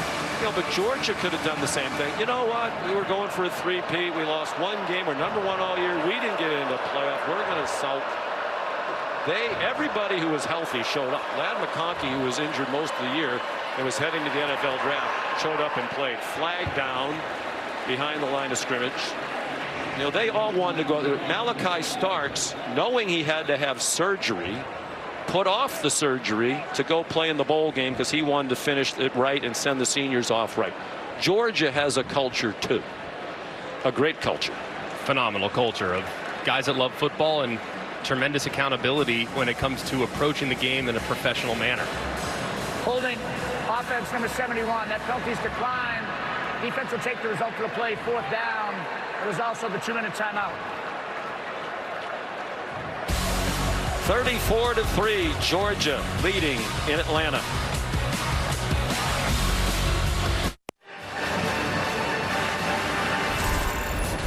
We're back at the Aflac kickoff game, 1:52 to go. Georgia leading 34-3. Clemson has gone 62 yards in 9 plays. They need to pick up 6 here on 4th down to keep the drive alive. Trying to take something positive out of this.